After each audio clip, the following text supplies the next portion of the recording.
Kang Jin-hyeok was a hunter, but not the kind who made headlines or cashed in on fame. As a lowly D rank, the most he could count on were odd jobs and scraps left behind by the big guilds. He'd long since learned the harsh truth of this world. Power decided everything, and without it, even hunters could be trampled. That's why, when a strange sound echoed from his apartment, and he went to check, he froze at the sight before him.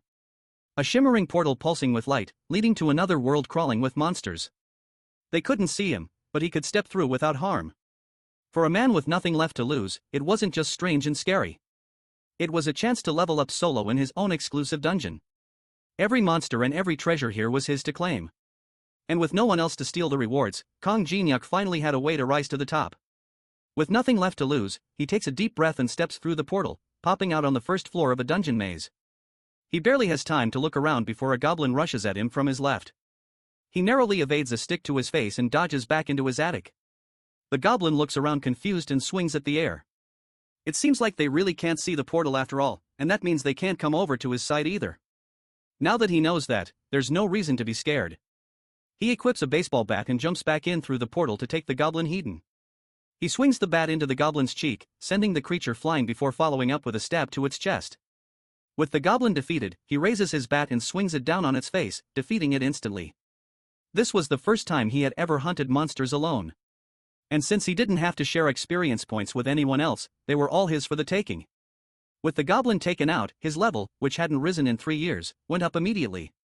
The goblin corpse was also his for the taking, and it could get him up to 3 million won if he sold it in the right places. The next day, he takes it to a hunter market and tries to sell it off to a merchant. The man can tell that he doesn't have a lot of experience in dungeons because the way he handled the goblin significantly reduced the market value. Despite that, he still managed to get a price of over 3 million won, just like he hoped for. All he needed to do was provide the name of the area where he hunted down the goblin, and he would get the payment immediately. That was something Jin-hyeok could not tell anyone.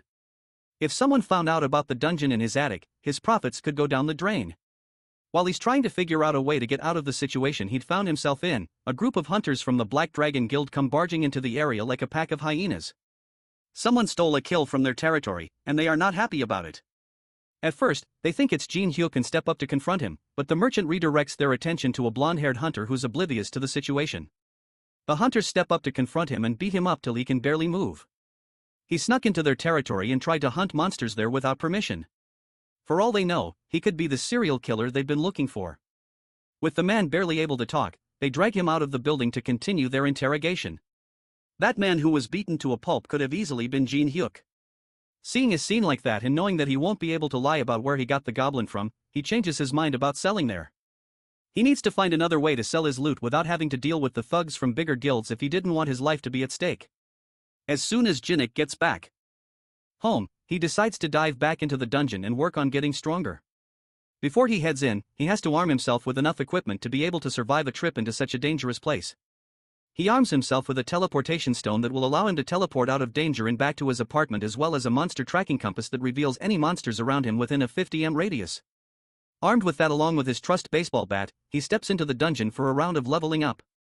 He goes on a killing spree with each taking him up by 1 level. True to its name, the Goblin Labyrinth is filled with goblins.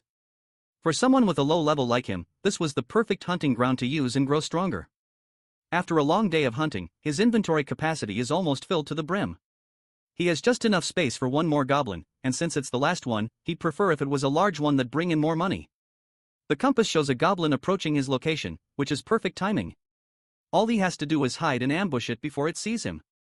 He hides around the corner and waits until just the right moment before swinging his bat right at the goblin's face. Except it isn't a goblin. He just hit a remarkable shortman.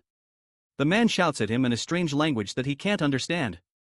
Jin-hyeok hurriedly bows to apologize, which seems to calm the man down enough. He pulls out 2 necklaces from a bag and hands one to Jin-hyeok. As soon as he puts it on, he can suddenly understand what the man is saying. And he realizes 2 things. First, this man is very angry at him, which is fair considering that he just smashed a bat into his face. And secondly, this man isn't a man. He's a dwarf, a mythical race that he's only heard about in fantasy novels. The angry dwarf continues to yell at him while he helps to pick up the items that got scattered around. Everything he picked up seemed to be really high quality, but he barely got any time to admire them while being yelled at. The dwarf notices his bat and picks it up. He demands to know where Jin-hyeok got it from, which confuses the young man. There's nothing special about it, but the dwarf seems very determined to know. It's just an ordinary aluminum baseball bat, but the dwarf seems to think it's made up of some kind of highly precious metal named auriculum. This ordinary bat is so valuable to the dwarf that he believes no amount of money would be able to buy it. He offers Jin-hyeok a trade of some of his rare items in exchange for the bat. And seeing no reason to refuse, he follows the dwarf back to his workshop. The dwarf takes the bat deeper into his workshop while Jin-hyeok looks around the place. He glances at the weapons laid around the workshop and wonders which one he should pick. But the dwarf returns soon after with his new and improved baseball bat. For some reason, it's shining a bright red color and glowing slightly. Jin-hyeok wonders if this is really his bat after all, but the dwarf confirms that that's just one of the traits of auricalcum. It starts out as a soft and weak metal, but then it turns into a strong and durable material the more you enchant it. That word catches his eye. It seems that somehow the dwarf had enchanted his weapon. An enchanted item is a very rare item that only drops from very rare high-level monsters of a grade and above. Just testing out a few swings with the new bat confirms that it feels completely different that he remembers. It's almost impossible to believe that something as strong as this could be artificially created. This dwarf as well as this whole dungeon really could be the lucky break that he's been searching for this entire time. He checks the stats in a status menu. The bat is now a legendary baseball bat. With S-grade durability and automatic retrieval. His once common aluminum bat has become a rare and legendary item. If he could sell the item, he would make a jackpot, but the bat is already bound to him, so he can't sell it anymore. The dwarf added the automatic retrieval enchantment to the bat, meaning that no one other than him will ever be able to use it. In the end, he can't make any money from it, but it's still a legendary item nonetheless. And even then, there are still other ways to make money. He has an inventory full of goblin corpses that he can sell for a profit. The only problem is there's nowhere to sell them without getting unwanted attention from guilds. The only other option is the Hunter Industries black market. They don't ask questions and they deal with corpses efficiently. On top of that, it's really easy to get in touch with them. They always hand out business cards to lower-level hunters who need money, which means he already has a lot of these cards to use. He heads home and uses a card to find the address of one of these black markets. The business card looks incredibly shady, but right now he doesn't have any other choice. While he's searching around for any sign that this place exists, a man calls down to him from above. His name is Deputy Cho Hyung-il, and he invites Jin-hyeok to his office to meet their boss. He meets with Lee Jun-shu, who's a loan shark currently disguised as a loan agent who also trades monster corpses on the black market. They ask to inspect the corpses first before discussing payment, and Jin-hyeok brings them out to show. The two are shocked by the number of corpses Jin-hyeok brings out from his inventory. Despite the fact that Jin-hyeok is clearly just a newbie, he managed to get up to 20 goblin corpses. They are all in incredible condition, too. The heads are bashed up from baseball bat injuries. But other than that, they look perfect. So perfect, in fact, that Deputy Cho can't hide how excited he is to receive them. The three men negotiate prices, but are interrupted by black market merchants running in to announce that a monster had shown up in the area. There's a rare chance that a monster's corpse can attract monsters, and it seems laying out 20 fresh goblin corpses on the ground was more than enough to send out a beacon to monsters. What's worse, the monsters that had appeared were two orcs, which were way out of Jin-hyeok's league at the moment. At this rate, the only thing he can do to save himself would be to take the monster corpses and escape as fast as he can. However, it was already too late. The first monster had made it to them and looked ready to tear them apart. Since Jin-hyeok was the only hunter around, he was the only person strong enough to take them on. That doesn't mean he could take them on though, and the orc charges at him with its battle axe. He dodges the first swing, but the second swing comes down straight for his head. At such a close distance, there was no way for him to avoid it. It seemed like this was the end for him, and he was about to die pathetically. That's until his newly enchanted bat summons itself from his inventory and blocks the attack just before it can connect. The parry was so strong, it sent the orc flying back for a second. This seems to be another one of its enchantments, the presence detection effect. If that was the case with this new bat of his, then he just might stand a chance. The orc charges in again, but Jin-hyeok is more confident and ready this time. He grips the bat and aims downward right at the orc's knee, causing it to lose balance. Then, with the monster disoriented, he launches another attack at its face, cracking its neck and killing it instantly. Just killing a single orc caused his level to jump from 24 to 36 in one quick spike. He doesn't have any time to celebrate as the second orc finds them and rushes at him. This time though, he's ready. He dodges the attack, then runs up behind it and smashes his bat into the orc's back before repositioning and sending one last attack straight to its head, also killing it instantly. With that, he managed to easily kill two orcs in a matter of seconds. That shows just how powerful this enchanted weapon really is. Now that the commotion is over, he smugly asks the men to restart negotiations and add the corpses of the 2 dead orcs to their deal. That day, he went home with a chip on his shoulder. Somehow, he had managed to convince the men to give him 15% more than the market price. The amount of money in his bank account almost felt like a dream. Now that he had finally taken care of those goblin corpses, all he had to do was focus on hunting. Because he saved the black market dealer and his crew, they decided to continue doing business with him, which means that he'll never have to worry about where to sell the corpses again. That's because he probably realized that Jin-hyeok isn't just a low-level thief who's selling stolen corpses. He's actually a high-level hunter that's strong enough to take down 2 orcs with little effort. But even with his enchanted bat and his newfound strength, there was no way his current equipment would let him hunt down higher-grade monsters. There was only one option left for him to upgrade. And if he plays his cards right, he might even get some equipment for free. The next day, he had bought a crate full of beer cans and alcohol for the dwarf. Since he liked aluminum so much, then this was like a gold mine to him. The dwarf can't believe that everything in the crate was filled with oricum. He tried the beer, but spat it out immediately. The taste was horrible. To calm him down from another shouting match, Jin-hyeok passed him some soju instead. This one is different, and the taste is enough to satisfy the dwarf for now. But it's not enough. There could be something more to give it the kick he's looking for. Since the opportunity had come up, the dwarf made a request to Jin-hyeok. He needs to have something mined out for him. He sends Jin-hyeok on a quest to mine out some myethal ore. But what does ore have to do with alcohol? Well, Jin-hyeok wanted some free gear, so it's not like he had any choice of what he had to do to get it. If this was the best way to get the gear, then so be it. He journeyed further into the labyrinth and emerged at a clearing in a forest. This place is much larger than he thought. A system menu pops up in front of him, telling him that he had made it to the 2nd level of the labyrinth. Now he had the opportunity to record his location as a warp point. He had no idea what a warp point was, but he accepted the option regardless. That causes a gate to open up in front of him. This portal allows him to travel between the 1st and 2nd floors easily, just like a video game. With that setup, he journeyed deeper into the labyrinth to find the myethal ore he's been sent to get. The 2nd floor was called Dogs and Skeletons. And just like the 1st floor with goblins, this floor was filled with wild monster dogs jumping out at him. These dogs were way weaker than the orcs he fought just a few days ago, meaning that they were all free experience points for him. He readies his bat and charges head first into a pack of dogs aiming for him. By the end of the fight, he had killed 25 orcs and gathered their corpses. Going by the market value, these corpses should net him a nice 200 million won, but he can't let the excitement of all the money get to his head. He still had a mission to mine some myethal ore.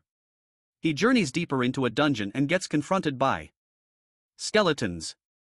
This floor was called Dogs and Skeletons after all, and skeletons are an annoying set of monsters.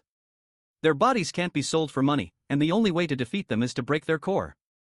That makes this fight all the more painful to sit through, especially since there are a lot of them coming at him. But with his current skills and level, there was no way he wouldn't be able to take them out.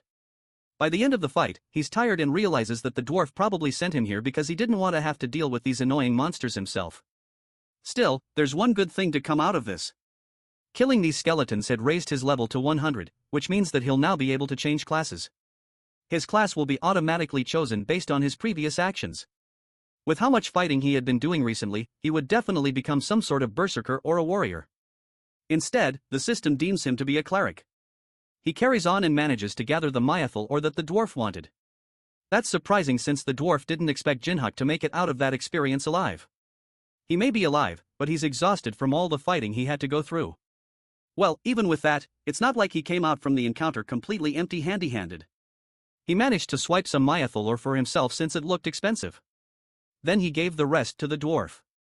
Since he managed to get the ore, the dwarf agrees to use some of it to make anything he wants. Since he already has a great weapon, the next thing he needed was some kind of armor to withstand heavy attacks from monsters, preferably something lightweight that should be easy to hide.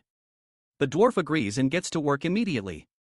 The process takes much longer than Jin-hyeok can wait for, so he goes back home to take a nap for a few hours. He wakes up half a dozen hours later and goes back to the workshop to check on the dwarf's progress.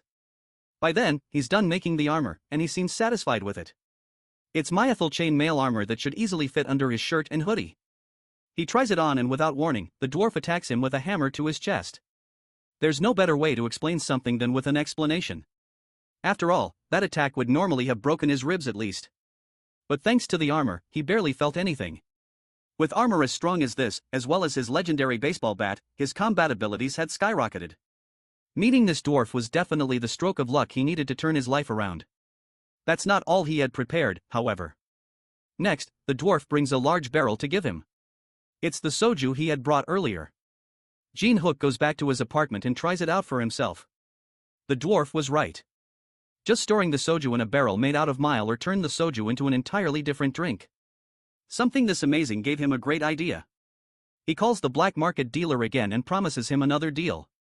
This time he's selling cobalt corpses and fine quality liquor. At another part of town, the Titan Guild have just concluded their training by some newly opened gates. They should be done, but a sudden new wave of lizard men flood through the gates. It seems like it's an anomaly gate and 3 times more enemies pour out than they have just defeated. One of the guild members suggests calling for help from another guild. But in Doyen, the deputy guild master can't let his pride go by calling others for help. He urges his subordinates to hold their ground and fight. Jin-hyeok, on the other hand, is not having nearly as hard of a time. He just officially got his class registered as a cleric. And on top of that, he was promoted from dank to C rank. Clerics are a rare class of healers, and it's well known that top guilds usually seek them out. That means he might now be able to be recruited by a guild. Suddenly, a bloodied and beaten up hunter barges through the doors looking for a cleric. Jin-hyeok raises his hand and volunteers as a cleric, and the man takes him back to the site where the Titan Guild members are taking in the hordes of lizard men. He's told to stand in the back line and heal as many people as he can with the other clerics. He wants to help in other ways, but the guild member assures him that all he has to do is stand in the back and heal them. Then he'll get paid accordingly when the fighting is done. The healers being in the area is enough to support the guild members and give them a second wind to keep fighting on. But the waves are just too much for them to handle. And one of the other clerics suggests calling in a supporting guild to help take them out faster. At this rate, they'll all be wiped out if they don't do something. Just as he's thinking on what to do next, he feels a hostile presence behind him. His bat had just saved him from a fatal strike by one of the lizard men. It somehow got past all the hunters and was trying to take out the healers starting with him. That means that the back ranks of their defense had been breached. There's only clerics at the back line. If these monsters got through them, they'd wipe out the guild members in an instant. Left with no other choice, Jin-hyeok grips his bat and swings at the lizard men that attacked him, sending him flying with a single attack. He informs the other clerics that there's been a breach and he's the only one that would be able to block them. They got this far behind them thanks to a concealment technique, and now they were trying to ambush them from behind. Jin-hyeok instructs the clerics to focus on healing for now and to leave the lizard men to him. It would be difficult, but he was the only one that could stop them. The other clerics are worried about him since they think he's just an ordinary healer like them. Jin-hyeok, on the other hand, rushes in to take them heeding, telling them not to worry about him. He wouldn't be saying these kinds of things if he wasn't at least a bit confident in his abilities. Of course, even though he said all that, he was still nervous about the whole thing. But in the end, he actually managed to hold his ground against the rampaging monsters. One of them manages to get past him while his guard is down and heads straight for one of the other clerics. Jin-hyeok chases after it, then leaps off the ground and manages to stop it from attacking one of the clerics just in time. His rushed attack leaves him open to a stab from behind, but thanks to the dwarf's chain armor, it barely affects him. The monster is surprised that their attack didn't work, and Jin-hyeok takes that opportunity to counter with a bat swing to his face. Somehow, he's actually holding them off by himself. Thanks to him, they can focus on healing without worrying about any sneak attacks. But that's not the only thing going in their favor. The lizard men freeze as a new fighter enters the battle. Suddenly, a strong man joins in and takes out one of the monsters with a single hit. This newcomer is Seo Sango, the guild master of the Titan Guild. He acknowledges Jin-hyeok and asks if he was the one that took out all the monsters in the area. The C-rank hunter admits that he was the one who took out the monsters, but he's more confused about who this new powerful man was. The clerics are surprised that he doesn't know the S-rank hunter, Sang-ho. He's so powerful that thanks to him being there, it looked like the battle was about to come to an end. With no time to waste, he rushes off to join his subordinates in battle, but not before. Promising to properly reward Jin-hyeok for his assistance later. Just at a glance, it's obvious to anyone, including Jin-hyeok, that S-rank hunters were in an entire league of their own. When he's around, he becomes the real monster in the battle. He lands right in the middle of the fight, and his presence immediately lightens everyone's spirits. All except Doyen, who seems annoyed that the guild master showed up. There was nothing wrong with a fellow guild member coming in to give support, but Doyen's pride wouldn't let him accept that. Sango immediately takes charge of the situation. He passes orders across to the fighting hunters and immediately commands the attention of everyone around him. With that done, he doesn't wait for the guild members to clear the area and launches a powerful attack on the ground, which creates a shock wave that sends all the lizard men flying. His one single strike was enough to take out a lot of them in a single stroke. In a matter of minutes, with Sango's help, all the monsters are easily taken out. Now that he was sure that his guild members were safe, he takes Inoyen by the jacket to reprimand him. What was he thinking when he decided to put his life and the lives of his subordinates at risk by taking on the monsters alone? He claims that he just wanted to protect the guild's reputation, but Sango knows the truth is that Andy just wanted to protect his own pride. The two have a short stare-off until one of the guild members reminds him that he needs to dismiss the clerics that helped to clear the scene. The guild master Aster calms himself down and goes over to address the hunters and thank them personally, especially Jin-hyeok, who was the main reason so many people made it out alive today. As a token of gratitude, he offers to allow him to enter the guild immediately without having to go through a registration process. That's something that Inoyen cannot accept. He quickly comes in to put down Jin-hyeok as a mere D-rank that only got lucky. Sango, on the other hand, does not hesitate to remind him that this mere former dank saved so many lives that would have been lost if it wasn't for his stubbornness. Then he forces Andoyen to apologize to Jin-hyeok, which is already a big blow to the deputy guildman's pride. Even with that, Jin-hyeok respectfully declines the offer. He doesn't want to be part of any guild that allows people like Andoyen to have any type of authority. That's the last straw. Andoyen rushes at him with an enhanced punch, but a defensive bat straight to his stomach is enough to stop him in his tracks. The hit is enough to knock Andoyen out cold immediately. The occasion is such a noticeable moment that it appears in a news article by the next day. The higher-ups of the Titan Guild can't stand what happened to Andoyen. Not only was he publicly embarrassed by a mere C rank, he was also demoted from his authority as a deputy guildmaster. They demand that the C rank appears before them to explain himself. Sango, on the other hand, doesn't agree with that. Not only did Andoyen risk the lives of multiple guild members for the sake of his pride, he also attempted to attack someone who fought for their guild. That's more than enough reason for him to be demoted. That manages to shut down the people gathered. With nothing else to say to the men, he sends them on their way. The guild master's mind wanders back to the extraordinary C rank that he saw the other day. Before he grows any stronger, he has to get Kang Jin-hyeok to join his guild no matter what. The man in question lounges lazily in his apartment enjoying a drink while looking through his expenses. Since he made a lot of money from hunting, he had spent more than he usually would, which put the expenses at an absurd high. If he knew things were going to turn out this way, then he would have accepted the extra pay that the Titan Guild was offering him. At the end of the day though, it doesn't matter since he has a much better way to earn money. After some much-needed relaxation, he heads back into the dungeon to collect more monster corpses. Hunting the same old monsters isn't enough for him anymore. Now that he had gotten stronger, he was going to need some stronger opponents. He walked deeper into the second floor than he usually would and found himself facing off against a small army of orcs. One of them tries to attack him from behind, but he successfully sidesteps the attack before retaliating with an attack of his own. The hit defeats the orc immediately, right as several others swarm around him through the hall. Just a few days ago, he would have been dead on the spot, but thanks to his new equipment, he's able to defeat all of them with ease. By the end, he counts up a total of 20 orc corpses, which should net him enough money to not have to worry about anything for a whole year. Since he still had a lot of stamina left, he decides to head a little deeper into the dungeon and finds himself entering the third floor named as the Temple Guardian's Labyrinth. At first glance, there don't seem to be any monsters in the area, but the sense of calm is almost immediately broken by a large tremor shaking the ground. A giant hand bursts out from beneath him, and Jin-hyeok only barely manages to move out of the way. The hand belongs to a stone golem, which is an artificial monster built from mana. Its attacks are too fast for him to dodge, and they are so powerful that even when he blocks it, he still gets pushed back by a large amount. That leaves him with very little option but to try his best and fight back. The golem seems to be incredibly strong, but it lacks the intelligence to make use of that strength. Jin-hyeok takes advantage of this and manages to land an attack on its head, shattering it to pieces and causing the creature to fall, but it doesn't take much time for it to start reforming once again. Jin-hyeok forgot a crucial point of the golems. It can only be defeated by completely breaking its core.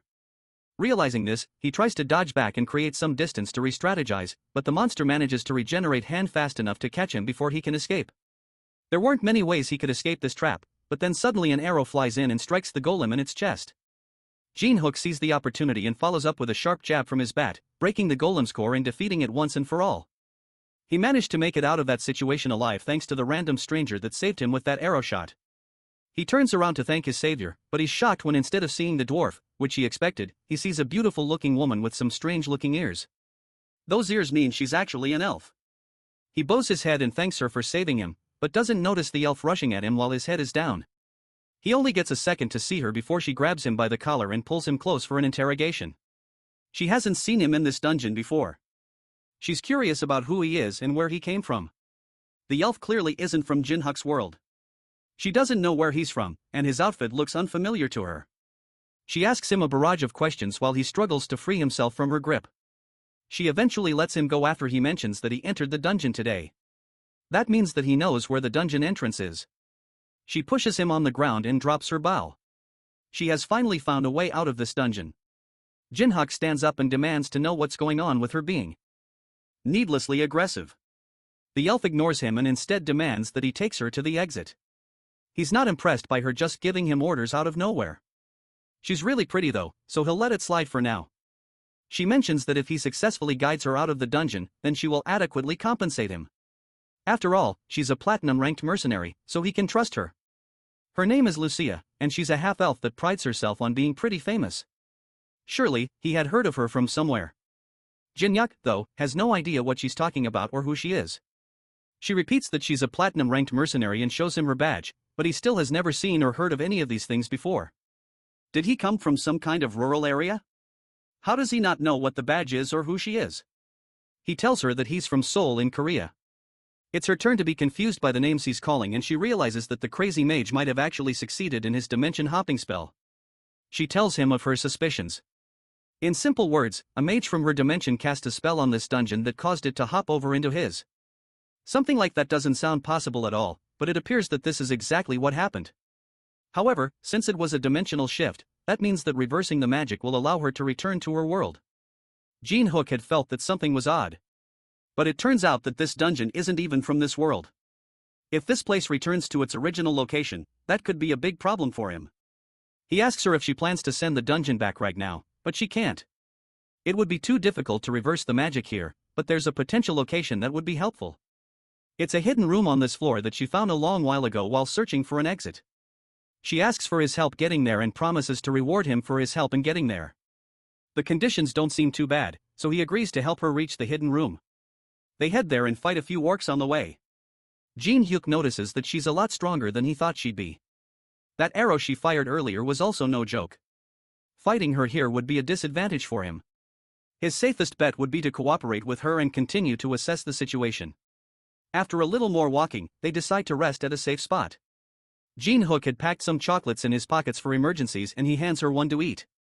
She takes a liking to it immediately and demands for more, and after eating through his whole supply, she asks for even more. That was unfortunately the last one, and she accepts and seems satisfied enough to continue the journey. Eventually, they reach a large room that holds the boss of the dungeon. Lucia believes that there's a chance for the mage's spell to be in that room. To investigate, they'll need to take down the boss and free up the room. She tells him that he doesn't have to do much of anything. All he has to do is help her finish it off once she takes it down. They open the door, and the monster immediately lets out an angry roar before attacking. Lucia charges up an arrow and aims straight at the boss's chest.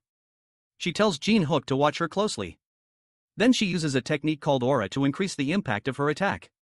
She fires the arrow and it hits the boss Hedon, knocking it onto its back immediately. Just one of her attacks was enough to bring it down, despite how huge the armored monster was. This is the technique she's going to teach him. But first, he has to finish up the monster before it gets up again.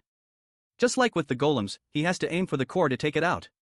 He jumps onto the fallen creature's chest and bashes his bat right into where he believes the core should be.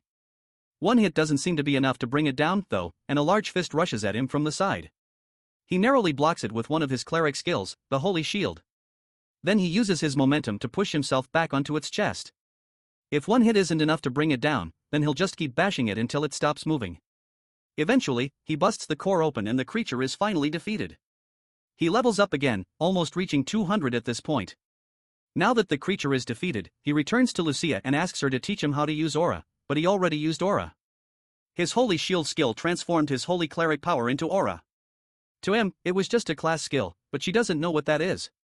Besides that, if he can use skills like that, then it seems he will be able to learn how to use aura faster than she thought. Since he has the potential to wield it well, that means that he might even be able to start enhancing his attacks with aura right away. But first, there's a condition. She sends him back to get more chocolates for her. Back in the city, Sang-go walks alongside his secretary, Lee Hyena, and discusses a new anomaly that appeared near Gangnam Station. It was detected yesterday, meaning that they have about 5 days to prepare before a powerful monster appears there. No matter how Sanho pictures it, there's no way his guild is going to be able to take it on by themselves. However, all the other major guilds have been dispatched overseas, meaning that the Titan Guild is the only one left in Korea to fight. Hyena will continue searching for capable hunters who are freelancing locally, but none of them seem reliable. Sango, however, already has his sights set on someone else. In fact, coincidentally, that person just happened to be crossing the other side of the street. He excuses himself from his conversation with his secretary and chases after Jin-hyeok. He's carrying home a large box of snacks that the elf asked him to get when the guild master's voice catches his attention.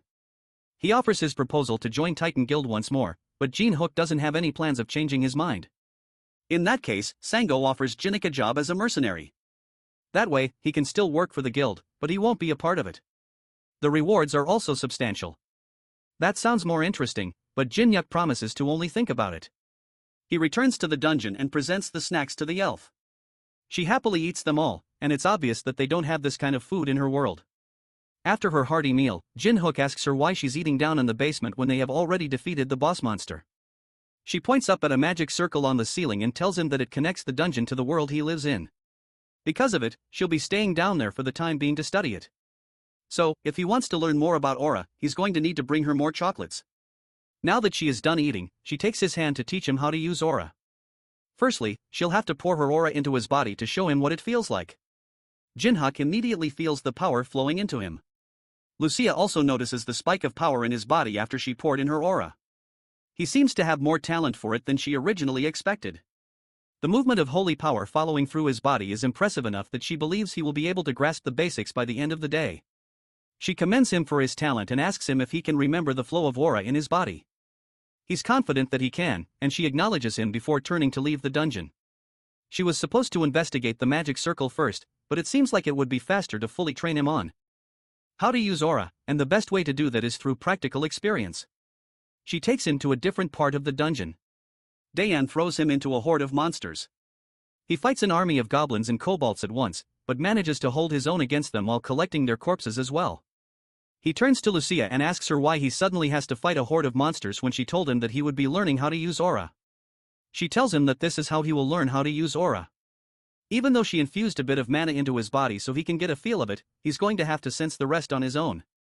And to do that, all he has to do is get the hang of activating aura using his holy power.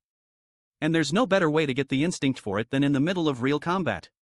He's more upset that she didn't tell him any of that and instead just threw him into the action with no warning. While they're fighting, the ground starts to shake and a stone golem emerges from the ground. It lets out a loud roar and pushes Jin-hyeok away as Lucia continues to explain that he needs to face a true crisis to be able to unlock his potential. All he has to do is focus and try to feel the holy power coming from the shield he generates with his skill. The shield is made out of aura, so once he gets the hang of it, he'll be able to pick it up quickly. That's easier said than done since he doesn't consciously activate the holy shield. How is he supposed to feel any aura from something that turns on automatically? The monster brings down a huge fist towards Jin-hyeok and he blocks it with the holy shield once again, but this time he feels something. It's some kind of energy gathering around his left hand, which was the hand that's activating the skill. This must be what holy power feels like. The monster peels back and attacks again, and Jin-hyeok summons his holy shield again, except this time it has a different shape than what he remembers. The sensation of summoning the shield is also different. This must be mana. The golem doesn't give him time to figure all this out and smashes down on the shield, sending Jin-hyeok flying back. Lucia mocks him from her podium. She told him to get the hang of his skill, not to make foolish mistakes. He was just doing what she told him to, though. As he prepares for another attack, a status window appears in front of him. He has acquired a new skill called Holy Power Application. This skill allows him to use holy power and to use the energy to enhance his attack and defense based on how much holy power is used. This means that there are ways to gain skills beyond getting a job change. Lucia notices him spacing out and decides to take matters into her own hands. It seems that facing a golem while learning aura was too much for him. So, she offers to take care of it from there. Jin-hyeok, on the other hand, quickly recovers himself and tells her to stand down. Now that he has a grasp over his new powers, he should be able to take care of everything. He charges at the golem, then leaps off the ground, narrowly dodging another stone fist aiming right at him. Then, while in the air, he focuses his mana into the bat, then uses a front flip to gain more momentum before bringing the mana-enhanced bat down onto the golem's head. The monster falls, but he's not satisfied yet. He lands on its chest and focuses one more, trying to divert even more mana into his bat before bringing it down right onto the golem's chest, unlocking a new skill at the same time called Holy Aura. With his enhanced weapon, he stabs the golem with his bat and successfully breaks the core. By unlocking his Holy Aura, it also allowed him to gain new skills like Precision Strike and Unyielding. Thanks to Lucia's training, he was able to unlock 2 passive skills and an active skill. She, however, is more concerned about the fact that he learned how to use aura in battle so quickly. She was expecting to just teach him the basics and call it a day. But with this, she has to see things to the end. She takes one of her arrows and brings down a wall, opening up the area to an even larger horde of monsters. Jin-hyeok is not impressed, but he readies his bat and prepares for another battle. The battle with the monsters in the dungeon took a lot out of him. And by the time he goes to sell the monster corpses, he's exhausted. He's so tired that the black market boss, Jun Shul, notices when they meet. He looks like he has just been through a war. Juno decides not to ask too many questions and gets down to business by accepting the monster corpses. He also brings up the topic of the alcohol he sold to them last time. He marketed them as traditional artisan soju. And since it went on the market, orders have been flooding in. With how popular the drink became in such a short time, he could focus on selling liquor and never have to worry about money again. With enough money to last him for the rest of his life and a small business set up already, Jin-hyeok heads home to rest. His training with Lucia has left him immensely tired, and only seconds after laying down in bed, he passes out immediately. Not long after, he's woken up by the sound of a disaster alert. A loud automated voice urges everyone on the street to evacuate and get to safety. Today is already the day of the monster invasion. It seems to have come early this month. Monster invasions usually happen randomly, but there is a certain invasion that happens after a set period of 1 month. This invasion is pretty common, and usually Jin-hyeok would use this opportunity to catch some low-level monsters for some loose change. This time, though, he's too tired to care. The large guilds will take care of them anyway, so he shouldn't have to move a finger. At least, that was the plan until a notification came in on his phone informing him that due to the urgency of the invasion, the rewards for monsters would be tripled. With triple the rewards up for grabs, Jin-hyeok can't ignore the invasion anymore. He steps out onto the street to see what if he can take some down and cash in. Meanwhile, security officials guide people and try to clear the streets while the Titan Guild battles hordes of monsters running through the city. The security line is already breaking due to the number of monsters trying to get through, and Sango is running out of stamina to keep up the fight. No matter how many he takes down, more just keep popping up. The guild members are already at their limits, and even though it looks like they have the upper hand, things aren't looking too promising. The guild secretary watches the fight worriedly from behind safety. Even though it looks like everything is going well thanks to the guildmaster, she can tell that they're getting stretched thin.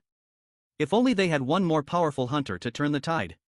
Her mind wanders to a man that the guildmaster had found promising not too long ago. She takes her phone and calls Jin-hyeok. He's in the middle of fighting some goblins when he picks up. She offers him a chance to fight with the Titan Guild, and in return he will get heavily compensated. He asks for 5 times the normal compensation, and she suggests that they meet at a predetermined place to discuss more. When they meet, she offers him 4 times the compensation instead, and he reluctantly agrees. With that, she gives him a device that'll keep track of how many monsters he kills so that they can keep track of how much he did for the guild. If he makes a more than average contribution to the fight, then he will get everything he's asking for. Now that he's gotten a chance to show off his abilities and get proper payment for it, he takes off towards the fight to provide help. Hyena watches him leave reluctantly and wonders if he will live up to the expectations that Sanho has of him. He was once able to take down Inoyen by pure luck, but his skills are still uncertain. He arrives on the battlefield and immediately goes after a rampaging ogre, which shocks the entire crowd.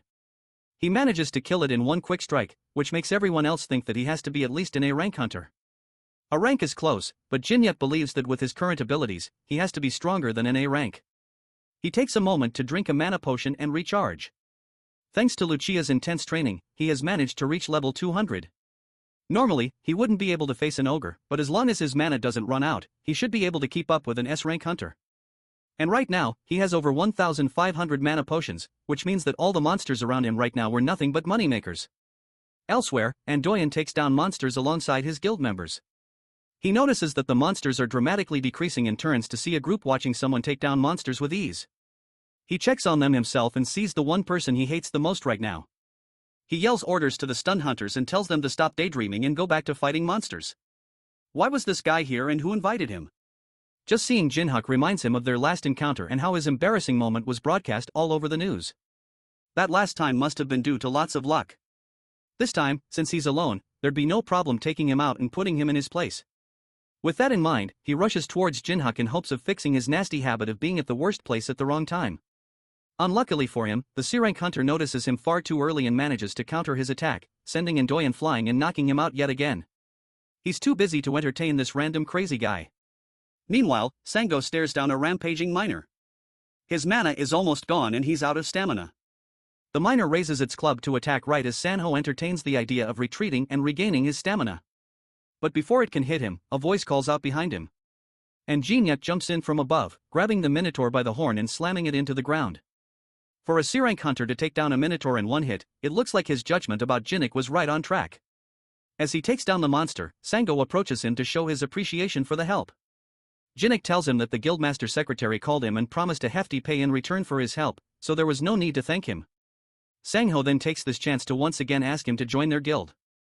If he joins forces with them, then opportunities like these will keep popping up. Jin-hyeok takes a moment to consider it, then tells him that once they finish up the remaining monsters, then he'll think about it.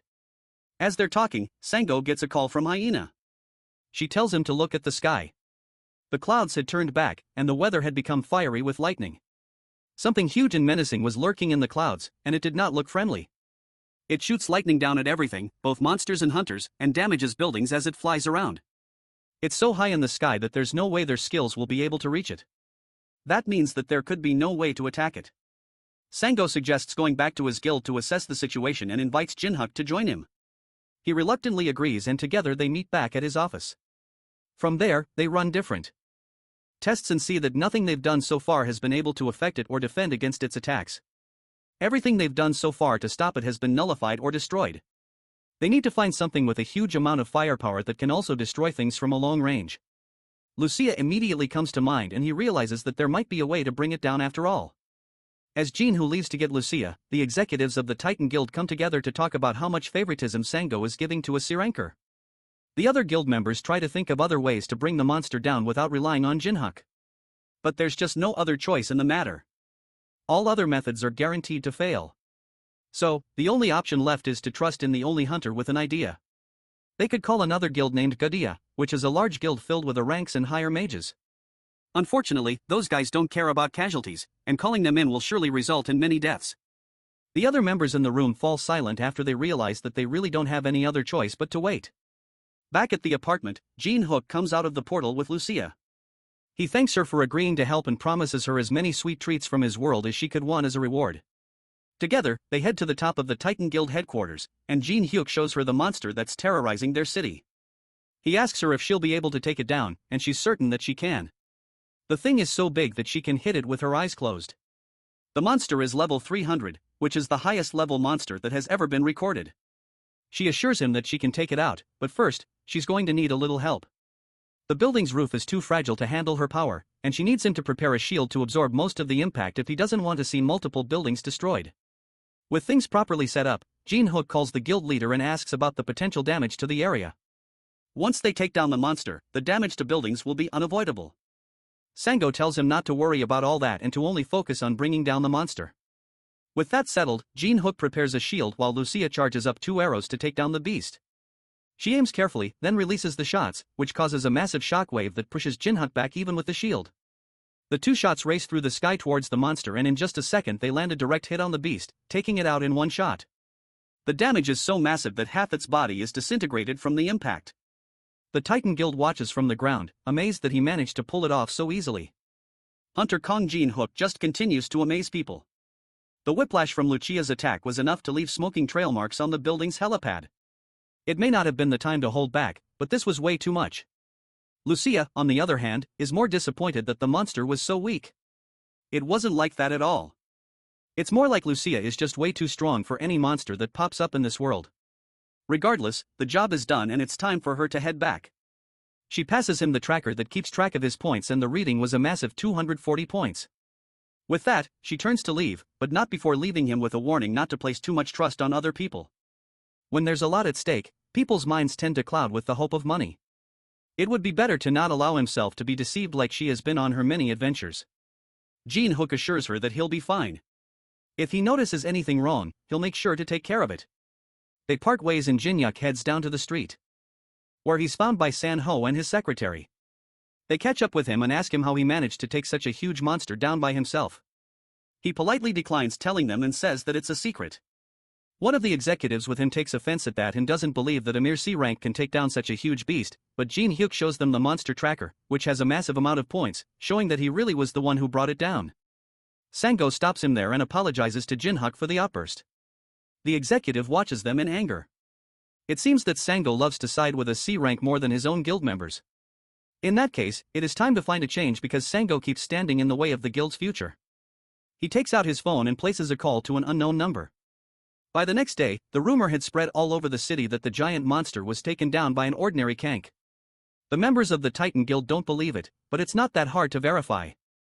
Word had even gotten around that the guildmaster personally offered him a direct entry into the Titan Guild, but he turned it down. He must be really confident in his skills to turn down such a huge offer from Sang-go himself. The rumors had even managed to reach members of the Ultron Guild, who had also received information that Andy had been hospitalized after the events of the monster invasion. He was known for his impressive skills, but information reveals that he was taken down by the rumored C-rank hunter. If that is true, then the rumors had some truth to them. The Ultron Guild scouts decide to meet with Jin-hyuk themselves and verify the information.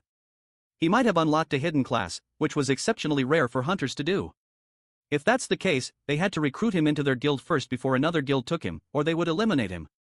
Jin-hyuk, on the other hand, slept soundly after the battle. He had used up all of his stamina during the fight and passed out as soon as he got the chance. He woke up after 2 days of dead sleep and realized that this was the backlash from overusing his stamina. He walks out into his living room and finds that Lucia had made a huge mess with all the snacks that he bought her. She had managed to eat everything in just 2 days. She had no choice though since there was no food left in the fridge and all he had available to eat were those snacks. She also couldn't go back to the dungeon since he hadn't opened the portal for her. That confuses Jin-hyuk since he has never needed to open it before. It's always open as far as he knows. He goes to his attic to show her that the portal was open even right then. That didn't make sense to her since just a moment ago there was nothing there. She tells him to step away from the door, then reopens it, and sure enough, there's nothing there now that he has stepped back. Jin-hyuk has no idea what's going on since he has only ever seen the dungeon open. Lucia has a theory that the dungeon reacts to only him, meaning that wherever he goes, the dungeon follows. It seems like the dungeon is imprinted directly on him, which means that there was a chance the dungeon could have fallen directly on his head. Luckily, it was a failed spell. He decides not to think about that and instead orders some food for the both of them. She wonders how he even found his way back to the house after they defeated the monster. She placed a recognition suppression spell on it, which should have made it impossible to find. Jin-hyuk asks her why she would place something like that on his house. She explains that while he was sleeping, some strange people kept coming by. They were from some guild named Ultron and Guardian, and they were so annoying that she made it so they could never come at all. Jin-hyuk is confused as to why those large guilds would be looking for him, so he pulls out his phone to find out just what had happened while he was asleep. The first headline he sees catches his attention immediately. News of him defeating the new giant monster had spread around the internet. There was even a video circulating around that clearly showed him fighting along with the Titan Guild. It seems that he became famous overnight. This is going to be a problem. It seems like he got too greedy and taking advantage of Lucia's power had put him under a spotlight. The hunter industry is territorial and whenever they see a strong competitor, they try to take them out as soon as possible. He decides not to dwell on the past. With Lucia done eating, they head back into the dungeon to take their loot to the dwarf. Thanks to Lucia's powerful shot, the body was too weak to use, and they were only able to recover the head. The old man is frustrated at the elf for overdoing it and ruining valuable material. It seems like he and Lucia have a natural hatred towards each other. Jin-hyuk cuts in during their argument and asks the dwarf if he can make something out of the corpse. He takes a moment and digs something out of the head. It's the organ that allowed it to produce lightning. With that, he can enchant the baseball bat to produce lightning as well. Jin-hyuk asks him how he'd like to be paid, but all he wants is for the elf to get out of his workshop. Lucia starts shaking with anger, and Jin-hyuk has to calm her down with promises of more sweets. After just barely stopping her from shooting a hole straight through the dwarf's head, he heads back into the city to buy her promised sweets. On his way back home, he senses something in an alleyway. It seems like someone is tracking him. He drops his groceries behind a wall and calls out to the creep following him. A voice answers back, surprised that Jin-hyuk noticed him at all. Suddenly, a figure appears out of nowhere and rushes at him with a swing of a sword. Jin-hyuk just barely manages to block the attack with his bat. The newcomer is surprised that Jin-hyuk could even see him at all. This confirms that the rumors were true. Jin-hyeok really is more than just an ordinary Sirank. Jin-hyeok pushes him back, then leaps at him with another attack from his bat. Since he doesn't want to reveal who he is, then he's just going to have to get beat up till he feels like talking. Since the attacker can't fight head-on, he uses a skill to turn himself invisible again. Deciding to change tactics, Jin-hyeok can just faintly feel his presence, but he can't see him. The slight sense he has is just enough to tell when he's going to attack, though. He manages to dodge and block most of the attacks that are thrown at him. But at this rate, things won't go well for him for much longer. If he had his usual bat, he could track him more easily. But the old dwarf is working on it, meaning he had to switch to a regular aluminum bat instead. He can't stay here for much longer. With no other means of fighting, Jin-hyeok makes a run for it, but not before the hooded attacker attaches a tracking device to his shirt. Jin-hyeok makes his way to a crowded area to hide, but the attacker's tracking device allows him to continue monitoring wherever he goes. The trail leads to a bathroom and a department store, and he follows it in, camouflaging himself in the meantime. He stops in front of the stall that the tracker led him to and kicks it open, prepared to attack, except there's nothing there but the tracker stuck to the wall. It was a trap. He realized that much too late as Jin-hyeok rushes behind him with his bat raised high swing. In this confined space, disappearing won't save him. He just barely evades. The attack encounters with a knife swing to Jin-hyeok's face that is easily dodged, and the hunter grabs the attacker's hand before slamming him into the ground. With nowhere left to run and the wind knocked out of him, Jin-hyeok raises his bat and prepares to swing one last time and prepares to smash his head in if he doesn't tell Spill who sent him on this chase. Meanwhile, outside, a boy wants to use the toilets. There's a sign forbidding entry, but he just can't hold it anymore. His dad reluctantly lets him run right as the assassin is about to confess. That's all the opportunity that he needs. The assassin charges up a fireball and sends it straight at Jin-hyeok and the child, forcing him to put up a shield and save them both. The assassin uses the smoke as an escape to run while he still can. The higher-ups only told him to get some information from him. He didn't expect things to be this troublesome. As he tries to run, an object stabs right through his chest, killing him instantly. Jin-hyeok stands behind him, trying to catch his breath. It seems like he used too much force and accidentally killed him. As he's lamenting the situation, a status window pops up in front of him. It acknowledges the murder but labels it as self-defense. Because of this, the villain trait will not be given, and instead a hidden job change has become available. After the nasty restroom scuffle with the mysterious criminal, Kang Jin-hyeok found himself posted up outside the crime scene, still reeling from what happened. As far as he knew, when a hunter kills a person, they should receive the infamous title of villain. Furthermore, clerics like him would suffer a penalty wherein their skills are sealed. He really thought it was over for him. Without his cleric job, his combat strength would be significantly diminished. But killing that bastard surprisingly triggered a class change. Two detectives approached the shaken young man to get his statement as to what happened in the restroom. The lead detective, Jo Kyung-yen from the Hunter Affairs Division, showed his badge and politely asked for Jin-hyeok's cooperation on the sensitive matter. They identified the magician hunter who attacked the young man. Jin-hyeok gave the detectives the truth. When the magician found himself in danger, he used magic with the intent to kill. He used fire magic with full awareness that a child would get caught in the blast. Jin-hyeok worries that the child might be hurt in any way, but the detectives assured him that the kid only got minor burns, nothing serious. The kid and his father even extended their heartfelt thanks to Jin-hyeok for coming in clutch. He was just relieved that the kid didn't sustain a major injury. The detectives acknowledged that the kid remained unharmed thanks to Jin-hyeok's quick and proper response. Thanks to his valiant efforts to neutralize a criminal, there should not be any issue with the case being legally recognized as self-defense. He could even return home right after the investigation wrap-up. To be honest, Jin-hyeok was expecting more trouble. But thankfully, the authorities were reasonable. Detective Jo inferred that the young man's prior actions played a part, and the laws applied to hunters have always been a little different. But there was another reason why they were being light on the young man. It was the fact that he did not receive the villain title even after killing someone. The said title only appears when someone deliberately commits murder. It does not rear its ugly head when the killing is done in self-defense. It's an open secret to hunters at this point. If Jin-hyeok could keep what he heard to himself, there wouldn't be any need to be hassled by a legal trial. If he does choose to reveal any information regarding the incident to others, it would put the whole Hunter Affairs Division in a difficult position. Naturally, Jin-hyeok knew to keep his mouth shut. However, from the division's perspective, trust can only go so far, and it carries some risks. Just to be sure, Detective Jo handed the young man a recorder just for safety measures. From now on, he would be required to keep the device on him at all times.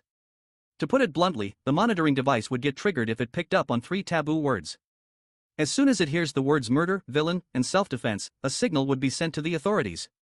As long as the young man keeps his mouth shut about the entire matter without speaking those taboo words, there should be no problems. Detective Joe urged Jin-hyeok to go home and rest to wipe the shock from his system while the big boys cleaned up all the mess. Jin-hyeok thanked the detectives and went on his way home with a sullen expression. As soon as he walked away, the detectives gossiped about the young man rumored to be the one who captured the rumored new type of monster. Even an amateur could plainly see that Jin-hyeok was not a C-rank hunter at all. He managed to block a full-head flametorn without taking any damage while protecting a child. The Heil magician hunter criminal wasn't someone that anyone could just defeat. At this point, Jin-hyeok's mysterious capabilities are more than just exaggerated rumors. What the division was sure of was that Kang Jin-hyeok must have power far beyond a normal C rank. The detectives could only hope that he stayed clean of unnecessary trouble to cultivate mutual trust. Finally, alone, Jin-hyeok checked on his new class, the Inquisitor. It was a hidden class without any publicly available records available. He was hoping to acquire something like this someday, but he didn't expect to get it so soon. Rather than drooling over the skill descriptions boringly, he would rather test his new class out through actual combat. He let a goblin get close enough to take a swing against him. He was practicing the skill that replaced his healing capabilities and turned it into something called hard skin. With this specialized skin, damage taken from enemy attacks would be greatly reduced. He also got a new status resistance skill, making him less susceptible to poison, sleep, stun, and many more status effects. Pleased by his haul, Jin-hyeok raised his fist against the goblin in front of him. Now he understands why people use the term transformation. While his existing skill effects remain, they have changed to be more self-focused instead of supportive. He can no longer use the holy aura, but he gained access to the fighting spirit skill, making his aura more suitable for combat. Going up against goblins with his bare fists just got a whole lot easier. As for his holy shield skill, it was replaced by the defense charge skill, allowing him to charge forward with unstoppable momentum and impenetrable defense. Mowing down hordes of goblins with just his body was a cakewalk. He basically got a protective skill, a charge that increases defense and resistance to every status effect there is.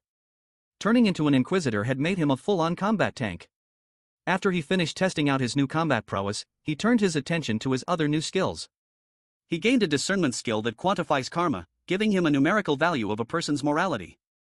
Jin-hyeok took out his smartphone and opened the front camera to see that the number 64 was displayed on top of his head. It's still a mystery how valuable this skill can be. He had no frame of reference to what constitutes high karma, so he wasn't sure if 64 was good or bad. In addition, he got another skill linked to karma value, the judgment skill. Through this new ability, facing an enemy with a high karma value would boost his stats and additional effects. When facing enemies with 200 or more karma, stats increase by 20%, 50% against 300 karma, and 100% against 500 or more karma. In short, he'll get stronger when fighting against bad guys. This fact alone made the Inquisitor's job worthy of the hidden class distinction. Still, a class that openly pushes the host to take down villains is unheard of. After Jin-hyeok's experiment, he went straight to the forge. In there, the old dwarf just finished infusing his bat with the power of lightning. The bat can hold up to 3 charges of lightning, and it takes half an hour to recharge each charge. Of course, Jin-hyeok was very pleased with this power-up. He asked the dwarf how to use this new sick feature, and it turned out to be pretty straightforward. The old dwarf had caught a kobold trying to rob his workshop, so he tied the beast in the backyard. It would be the perfect testing dummy. The monster snarled and growled ferociously, but it could not break free from the chains. To shoot the lightning, Jin-hyeok doesn't even need to cast a spell or anything. He could just use it in the middle of a fight by imagining the attack in his head. The young man focused and kept his eyes on the prize. He took on a batting stance as if he was about to hit a nasty fast ball while imagining the power of lightning coursing through the bat. Jin-hyeok took a deep breath and locked in. With one full swing, he launched a thunderball. It crackled and ripped through the air without resistance. As soon as it hit the kobold, the poor monster yelped in agony as untold volts of electricity wrecked its body. One charge was all it took to burn the monster dog to a crisp. The chains became undone as the kobold's physical body disintegrated into dust. Even its skeleton was burned to black, showing how fearsome the thunder charge really was. The old dwarf was visibly proud of his outstanding work. Gaining access to a long-range attack would make fighting a lot easier for Jin-hyeok. Now that testing was done, Lucia came up to Jin-hyeok and asked if they could talk for a second. The feisty elf took him to a corner and grabbed the weird pendant hanging around his neck. She confronted him about what he had been doing outside. Lucia had noticed that the young man no longer had any divine power in his body, not to mention the suspicious item he was wearing around his neck. She was just worried that Jin-hyeok was planning something strange. The young man defended himself, telling her that this was all just a misunderstanding. He gave Lucia and the old dwarf a rundown of what happened outside. He told them how he got involved in an incident that changed his divine power into something else entirely. Moreover, he can't go into specific details due to the odd trinket given to him by the detectives. In the old dwarf's mind, the solution was simple. He could just deal with the device first so they could hear the whole story. The blacksmith would gladly tinker with the trinket, but Jin-hyeok would need to run an errand for him first. Old dwarf swore that the errand was nothing big. It would just be a simple favor in exchange for taking care of the device. After rummaging through his sack, he tossed a compass to the young man's hand. Just by looking at the compass, Lucia seemed to have gathered where the old dwarf was sending Jin-hyeok, and she looked worried. Clueless as to what he was getting into, the young man wondered if he was being sent to a dangerous place. This little errand brought Kang Jin-hyeok to a treacherous and mountainous path that seemingly defied the laws of physics. Using some basic hiking gear, he rappelled down a seemingly bottomless hole. That old dwarf sent him to such a dangerous place just to mine ores. While the young man was struggling, Lucia was just chilling. She even teased him for having a hard time with the descent. She asserted that he must follow her lead and never deviate or go off on his own if he doesn't want to get in trouble. Lucia flexed her acrobatic skills and jumped off the cliff gracefully. Without relying on the safety of a rope, she used her hand to scale down the cliff. Jin-hee just sighed. He can't possibly do what she can do so flawlessly. Lucia ragged on him for being too scared. From her perspective, he was just limiting himself and fearing for no reason at all. Without wasting any more time, the elf dove down the bottomless pit, unperturbed as gravity does the heavy lifting. Jin-hyeok considered that she might be right. Maybe he was being too much of a wuss and he should just trust his improved capabilities. So the young man released his anxious grip on the rope and followed Lucia on a free fall. He might as well try an experiment with his body just this once. Upon reaching the tail end of the descent, he used his hands and legs to halt his fall. Landing without an inkling of injury beside Lucia, Jin-hee finally realized that he was not a normal human anymore. The elf already knew that he had the hardware of a superhuman. He was just limiting himself out of old fears. Taking a break in the middle of the mission, they sat on a steep cliff and talked about what really happened outside. Lucia worried that removing the device might get Jin-hyeok in trouble. But the old dwarf said that it would be fine, so there must be a way. That blacksmith might be a little grumpy at times, but he's truly talented and trustworthy. Even Lucia, who hated the old dwarf's guts, admitted that the old fart is reliable when it comes to things like this. She's pretty curious about the values of karma that came with Jin-hyeok's new class. She asked what her karma level was, and Jin-hyeok answered that she had 82, the highest among the three of them. Jin-hyeok's at 64, and the old dwarf had 72. Considering the rough life that Lucia had led thus far, her karma being the highest did not surprise her. She had to do everything she could to survive after all. Even so, the difference between her and Jin-hyeok was a measly 20 points, and he only killed one person so far. Lucia, on the other hand, had long since lost count. Come to think of it, in the world she used to live in, there were saints who could distinguish good from evil with just a glance. Jin-hyeok asserted that he was far from being a saint, and she agreed. She was just saying that the ability to gauge evil exists in other worlds, too. Anyway, Lucia wasn't too interested in looking for a mind for that old fart. She was more interested in thoroughly analyzing the young man's new abilities. When asked why she had such a vested interest in Jin-hyeok's abilities, she playfully answered that she just finds him entertaining. Since staying in an abandoned dungeon won't really give them a solid understanding of karma values, Lucia proposed that they go outside to do some experiments. Jin-hyeok feels bad for halting the mission for the old dwarf, but he also wants to understand his new abilities better first and foremost. As Lucia said, staying in a dungeon with just the two of them won't deepen his understanding. So, he fished something out of his pockets. Though he felt a bit sorry for the old man, he brought out a return stone to instantly return to a predetermined location he had assigned in the outside world. Upon crushing the stone in his fingers, a dimensional rift opened up right where the two of them were standing. Lucia was taken aback for a moment before being swallowed up by the portal. Surprisingly, doing this increased Jin-hyeok's karma. A few minutes later, the duo found themselves in the middle of the bustling city street. Lucia got herself a drink while Jin-hyeok worried that her camouflage magic wasn't helping detract attention from them. She already told him that she hid her original appearance using magic to blend into the crowd. But the illusion of her wearing human clothes just made them stand out even more. Every person around them cannot take their eyes away from the beautiful woman sitting with Jin-hyeok. Lucia cheekily insisted that she couldn't conceal her beauty, so camouflage wasn't helping much. As much as Jin-hyeok wanted to disagree, he couldn't. Lucia might be the prettiest woman he had ever seen. Enough with the useless chatter. Lucia wanted to summarize what they know about karma values thus far. Simply put, doing bad things accumulates karma. For example, Jin-hyeok's karma value increased by 1 point due to his failure to keep his promise to the old dwarf. Besides hurting others, karma can increase through other nasty things. On the other hand, if it's consensual harm, like in a self-defense situation, karma values don't go up. They still don't have the baseline of what constitutes high or low karma. But if it's over 200 points, a person is recognized as a villain. Killing someone in the 200 karma value threshold won't get you penalized. It would be considered self-defense instead of murder.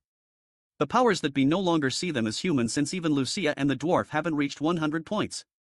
You have to be pretty evil to get over 200. Jin-hyeok had been observing people the whole day and he hadn't even seen an average pedestrian with over 50 points of karma. They're probably wasting their time in a relatively peaceful public place. They need to go to a scummier area to see some real high karma people. Luckily, a place where bad guys gather was easily accessible through the red light district of the city. Lucia was fascinated by the blaring lights in the streets at night. She asked if people weren't afraid of being spotted by monsters or anything like that. Jin-hyeok patiently explained that unlike in her world, monsters don't wander around Earth normally. As an elf, she found the air of the red light district awful, but at least they had pretty lights. Every world has its own bright sides after all. As they were walking in the seedy streets, a shady barman approached the two and complimented Lucia's beauty. The man asserted that their bar was having an event, and beautiful ladies could enjoy up to 5 cocktails for free. Lucia simply shoved the man out of the way and continued walking. Before she could get far, Jin-hyeok grabbed her by the shoulder and told her to wait up. The young man insisted that they should stay a while and enjoy those free drinks. The barman lit up and escorted them into the establishment as he swore to give Lucia the best service there is. After walking all day and only seeing normal people with normal karmic values, Jin-hyeok finally found what he was looking for. He finally spotted the barman, a villain scum with 300 karma hanging on top of his head. The duo sat at the bar and enjoyed the liquor served in front of them. The cocktail had a sweet flavor to it, so Lucia liked the drink very much. Meanwhile, the barman was quietly snickering to himself. He just gave those two a poison lace drink that paralyzes a target with a single drop. Seeing that the fast-acting poison had seemingly taken effect, the barman signaled a group of thugs he had on standby. The thugs aimed to deal with Jin-hyeok first, but as soon as they got close, the young man asked if they were sure about that plan. Due to his status effect resistance skill activating, the poison in the liquor was useless. Jin-hye quickly turned around and delivered a staggering blow to one of the thug's jaws. The young man smiled at the fact that he could finally stretch his limbs against these scrubs. He pulled back and wound up another punch that struck 2 goons at once. A 2-for-1 deal, if you will. Based on the distance covered by these flying fools, it was plain to see that the force behind his punches was deadly. Before giving the goons any time to regroup, he pivoted his foot in a sharp motion. He used his other leg to kick another one in the face. One kick was all it took for a knockout. Meanwhile, Lucia slowly opened her eyes as the effects of the paralytic poison gradually dissipated in her body. She turned around and saw a bunch of goons lying on the floor taken down by Jin-hye. Lucia was confused and asked what was happening. Well, the young man was just cleaning up trash. The barman saw everything unfold and finally called his trump card to take action. Buzzcut took his jacket off and his muscles bulged through his shirt. He knew that he had to take the young man seriously. Buzzcut dashed with impressive force and the duo just looked at him apathetically. Jin-hye fixed his eyes on the man's hulking figure dashing in his direction. Lucia took another shot of the poison cocktail and asked if he needed some help. He declined knowing that he could take another goon by himself. Buzzcut felt infuriated as the duo talked as if he was a non-factor. He swung his best punch only to get stopped by a perfectly timed grab. No matter how hard he tried to push or move around, he could not make Jin-hye budge while holding his fist. That meant that the strange young man must be a hunter. Buzzcut looks and fights like a seasoned hunter, too. If that was the case, he should be out there hunting monsters instead of playing with gangsters in a seedy bar. Mr. Buzzcut was not expecting to go up against someone like Jin-hyeok in this little operation of theirs. Knowing that he was no match against the young man, he was already mapping out how he could get out of this dicey situation. That's when our boy tilted his grip ever so slightly and broke the man's fist mercilessly. Buzzcut screamed in agony as he felt multiple bones crack and break at the same time. But Jin-hyeok wasn't done yet. To shut Buzzcut up, he launched a punch squarely into the guy's mouth. Buzzcut flew like a loose kite, his momentum being halted by the bar chairs lined up behind him. With every goon taken care of, the only scum remaining was the frightened barman. Jin-hyeok ran like a wild beast and placed the villain in a chokehold, almost crushing his windpipe with relentless intensity. He lifted the barman, cutting off oxygen while he started his interrogation. Of course, it would not be an effective interrogation if he didn't deliver a few hits first. Jin-hyeok indiscriminately painted the bar walls with the villain's blood. By the time he was satisfied with all the punches, the young man's fists were tainted with the barman's blood. He really did a number on the villain's face, making it almost unrecognizable. Jin-hyeok started the interrogation. It was obvious that this was not the first time the barman pulled something like this. And to run this operation, he must have someone backing him up. The barman vehemently denied that he had any backing or anything like that. But there was no way a worthless thug could get away with repeatedly spiking drinks and abducting women without getting caught. Those hired gangsters must also be affiliated with some bigger power. It's impossible to hire them without some organization support. Jin-hyeok looked the villain in the eyes and gave him one last chance to talk. Even after being beaten up and threatened, the barman continued to deny any involvement of a backer. Going this far to not snitch must mean that the barman's incredibly loyal, or whoever's behind everything is scarier than the beating he's taking now. To see which one was true, Jin-hyeok had no choice but to get even rougher. He grabbed one of the barman's feet and started pulling. Confused and scared, the villain started squirming around and screaming. Jin-hyeok insisted that he was simply helping the guy find the motivation to talk in any way possible. Barman tried to act tough and asserted that violence wouldn't make him talk, but the young man begged to differ. Before Jin-hyeok could do something more horrific, Lucia interjected and told him to get out of the way and stop with his barbaric and complicated methods. She manifested a mysterious power in her hand and slowly brought it up to the barman's face. The villain went from scared and confused to relaxed and loose, albeit still ugly. As soon as Lucia's mysterious power entered the barman's system, a few seconds of silence passed. Suddenly, his face twisted into demonic insanity, and he started asking the duo if they were sent by an organization called Ultron. He crazily insisted that no matter how much crap Ultron pulls, it's too late now. Whatever Lucia did to this guy made him a mumbling fool. Well, she just made it easier for the barman to confess. She wasn't expecting him to go insane and spill like crazy, though. The barman continued that Ultron was insignificant because his tyrant guild would massacre every last one of their enemies. Just like that, the duo found the power backing this horrible operation, the Tyrant Guild. It looks like this situation is bigger than Jin-hyeok initially thought. He asked the crazed barman what made him confident that Tyrant would be able to massacre their enemies. The drooling bastard simply answered that they had Alan's elixir. This answer just confused the young man even more. He didn't know what the barman was talking about. A few minutes later, the police arrived to check the incident out while Jin-hyeok and Lucia dipped out of there. The two of them unexpectedly uncovered a massive conspiracy that goes all the way to the top with a major guild secretly at the helm. Lucia explained that Alan's elixir is a drug that doubles the user's stats, making it requires countless young women as sacrifices. She never thought that a guild from Earth would be capable of creating something so sinister. She could not believe that a bunch of crazy people were actually trying to create the drug. Alan's elixir existed in her world, too. They called it the Queen's Tear. One of Lucia's close friends was sacrificed as fertilizer for that elixir when they were younger. Years later, right after she reached platinum rank, Lucia went on a rampage and personally wiped out the organization behind the drug's production. That explains why she had a grim look on her face ever since they left the bar. The question now would be what they're going to do next. Since the barman spilled that the elixir was almost complete, they just needed to wipe the Tyrant Guild out before its completion. At the same bar right after the police left the scene, a man covered in all black reported what happened to his superiors. He had a mask and glasses that covered half of his face. Based on his own investigation, the incident in the bar wasn't an internal dispute. What's strange was the perpetrators only killed the barman and left. This bizarre method wouldn't be used by another guild or someone on their side. The masked man's next assignment was to find out who interrupted their operation as soon as possible. He was confident that he could deliver the perpetrators with haste. Let's turn our attention to our friends at the Titan Guild. Currently, the top brass is on an overseas business trip. According to the competent secretary Lee Hyena, the results of their Hong Kong trip were excellent. If their first half performance continues to improve like this, they might be able to entertain the idea of recruiting 15% more guild members. The guild was thriving, but Titan Guild leader Seo Sango was not feeling too well at the moment. He was stressing over the news regarding Alan's elixir. Just as he expected, Lee Hyena had never heard of such a thing. The association has been trying hard to conceal its existence from the world. It would be tough for Lee Hyena to return to Korea at the moment as she still has some guild business overseas to attend to. Since that was the case, Sango would have to act on his own for now. He tasked Secretary Lee Hyena to issue an urgent order to the entire guild immediately. As of now, the Titan Guild will be declaring a full-on hostile relationship with the Tyrant Guild. A war is upon everyone. Surprised by such a drastic decision, Lee Hyena asked for more information before they thrust the entire guild into the middle of a major conflict. All Sanho said was that failing to prepare now would only lead to even greater chaos in the future.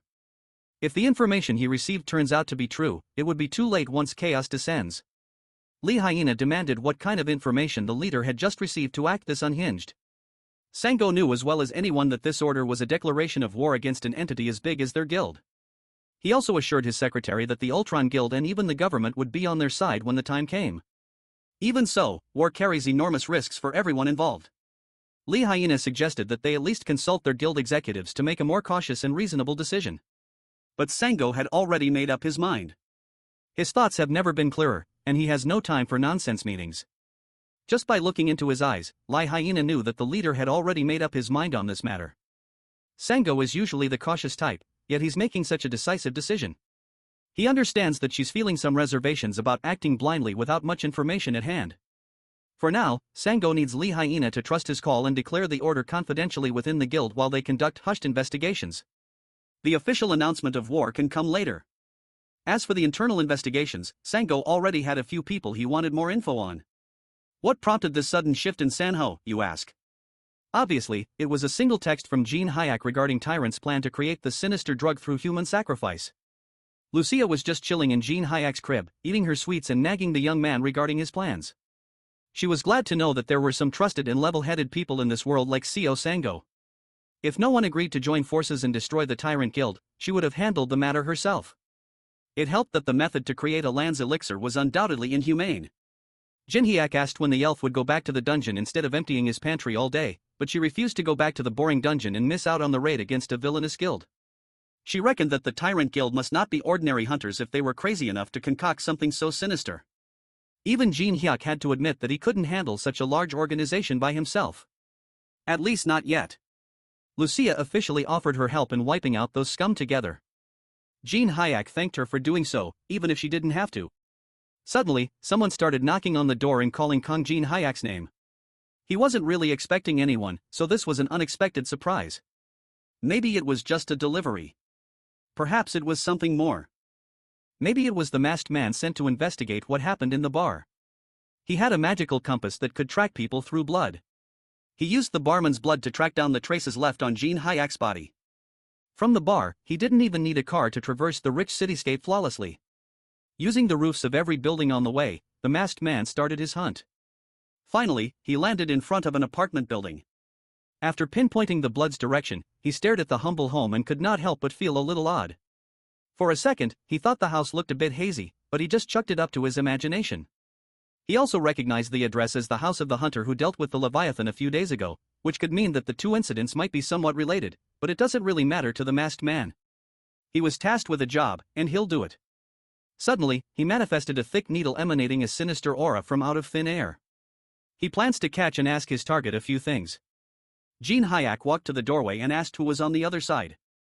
As expected, the masked man told him that he had a late delivery due to an accident. The young man wasn't dumb. There's no way that a delivery would arrive in the late hours of the night. Besides, there's still a recognition suppression spell cast around the house, making it virtually impossible to find his home. If someone overcame that powerful spell to come here and pretend to be a delivery person, they must be up to no good. Nevertheless, Jin-hyeok opened his door while maintaining his vigilance as the masked man forced his way inside with the sinister needle in hand. He was expecting some dirty tactics, so it wasn't hard for Jin-hyeok to catch the villain's hand as it aimed for him. He cheekily asked if deliveries come with poison darts as a bonus these days. The masked man was supposed to be the one doing the sneak attack, yet he was the one caught off guard. Lucia chimed in and fired an arrow from her bow while hurriedly telling Jin-hye to move aside. The arrow's speed and velocity were unparalleled. It was practically impossible to dodge at such close range as it pierced the villain's body. The force behind the shot sent the masked man flying out of the second floor. He bled profusely as the arrow dug deeper into his flesh and organs. Lucia loaded up another shot and asked Jin-hyeok to step aside as she intended to finish the bastard off. Jin-hyeok waved her off and insisted on handling the problem himself as the masked man must be looking for him because of what happened in the bar. Lucia warned him that the assailant wasn't ordinary by any means as he managed to survive one of her arrows. As the masked man tried to dislodge the arrow, he shivered as he wondered just who on earth was that woman who pushed him to such a critical state in one attack. He finally got the tip out, bleeding all over the pavement. Every cell in his body was telling him to retreat for now. By the time Jin-hyeok tried to catch up, the masked man was already doing injured parkour on top of the neighboring roofs. Lucia asked if the young man wanted to give chase, but Jin-hyeok found it too troublesome. The bastard would just come after him again anyway. They could just hash it out at a later time. What's more important was the masked man's karma value. He had over 900 on top of his head. That means he's someone who kills like it's nothing. Jin-hyeok was itching to go up against a real villain, so this worked out perfectly. He was even thinking of using the masked man somehow in some way. The next day came and Jin-hyeok and Lucia were escorted by a guild car to the mountains. The driver pulled over and pointed out the remote investigation site. They were brought here under guild leader Sango's personal instructions, but it's no secret that there are still a lot of people in the Titan Guild who aren't fond of Jin-hyeok. Looking at the troops gathered at the foot of the investigation site, the young man assessed that half of them were A-rank hunters or higher, an elite group through and through. As for the guy at the helm, it was the who tried to pick a fight with Jin-hyeok back then. It looks like Executive Han Yong-sik will be taking the lead on this operation. Right from the get-go, Jin-hyeok could already sense a bad feeling that this mission was about to get annoying really fast. The executive formally introduced himself as the head of the operation. Much to Jin-hyeok's surprise, the bastard brought up the fact that they met one another during the last airstrike.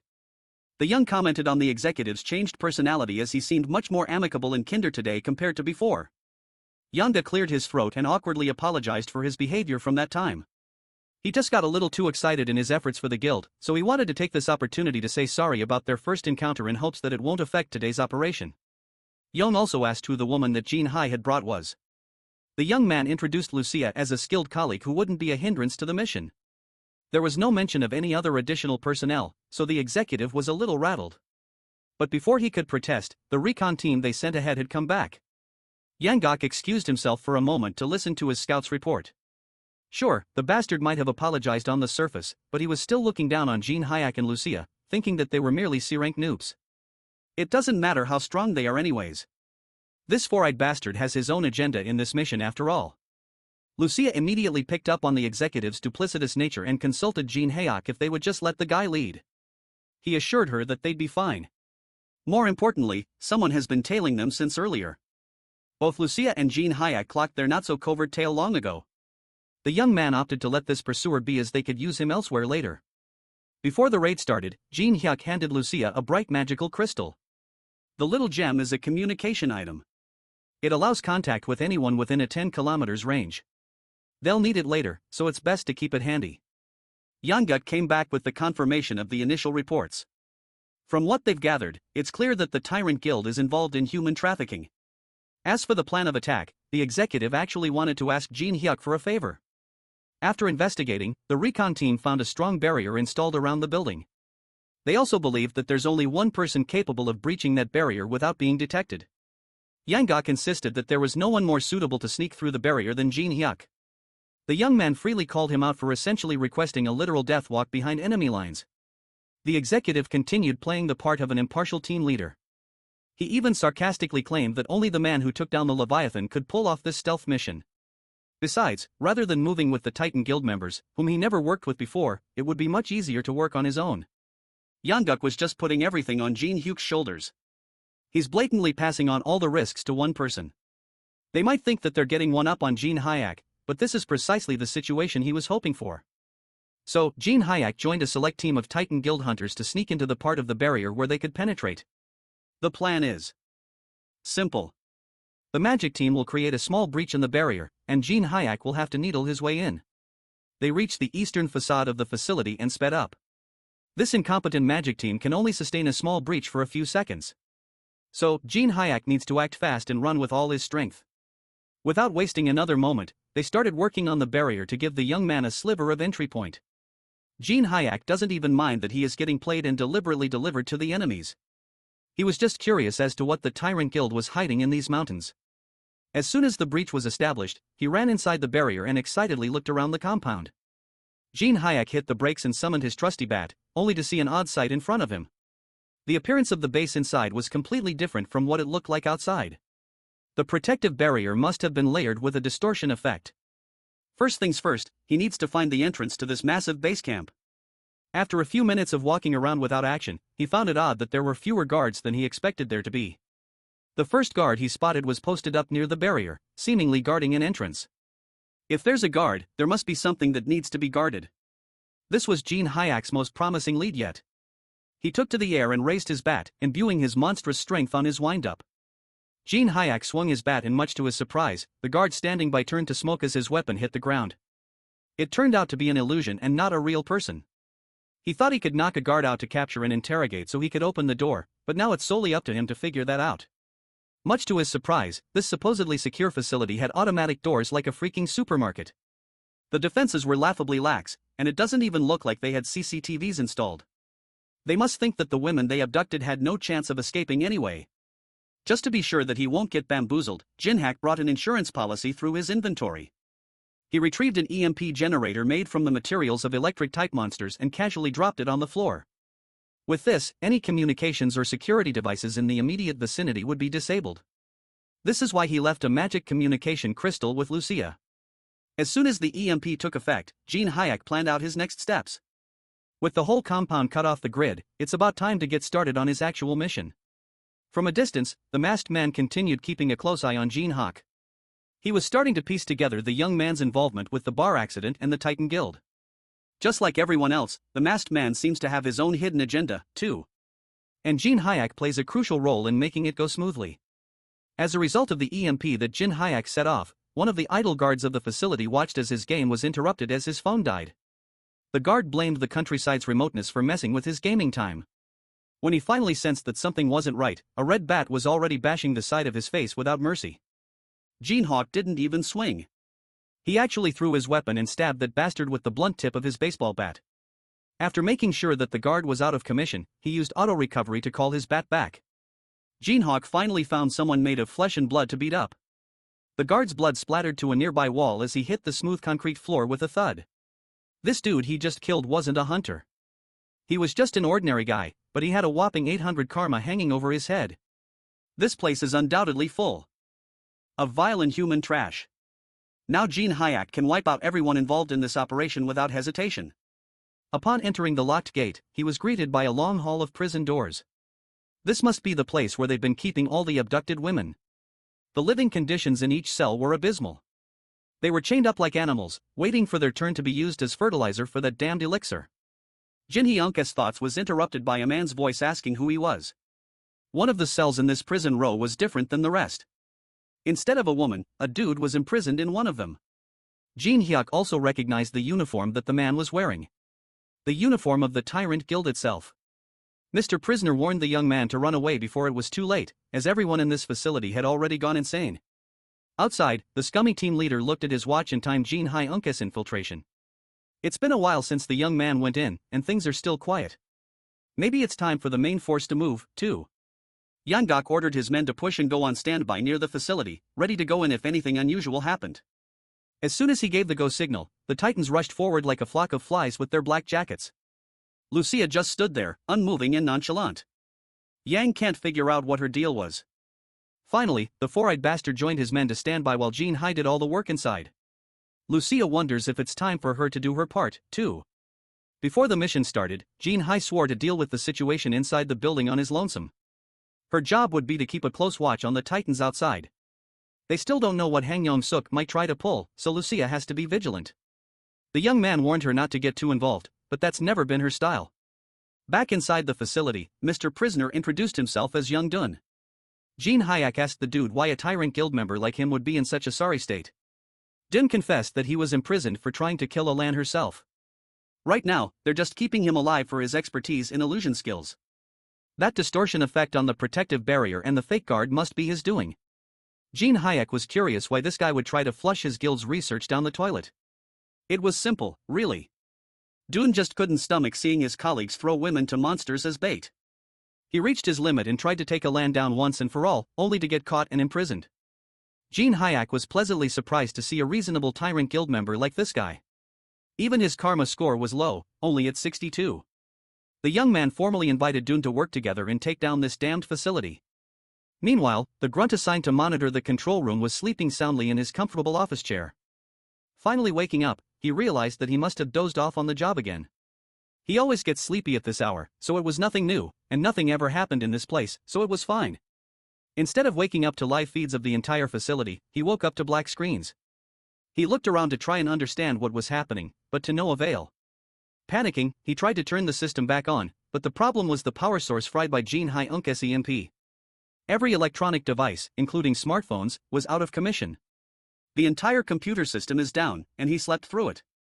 The control room guy is in the running for Employee of the Month. Right outside the command center, a few of the tyrant boys were playing some cards to pass the time.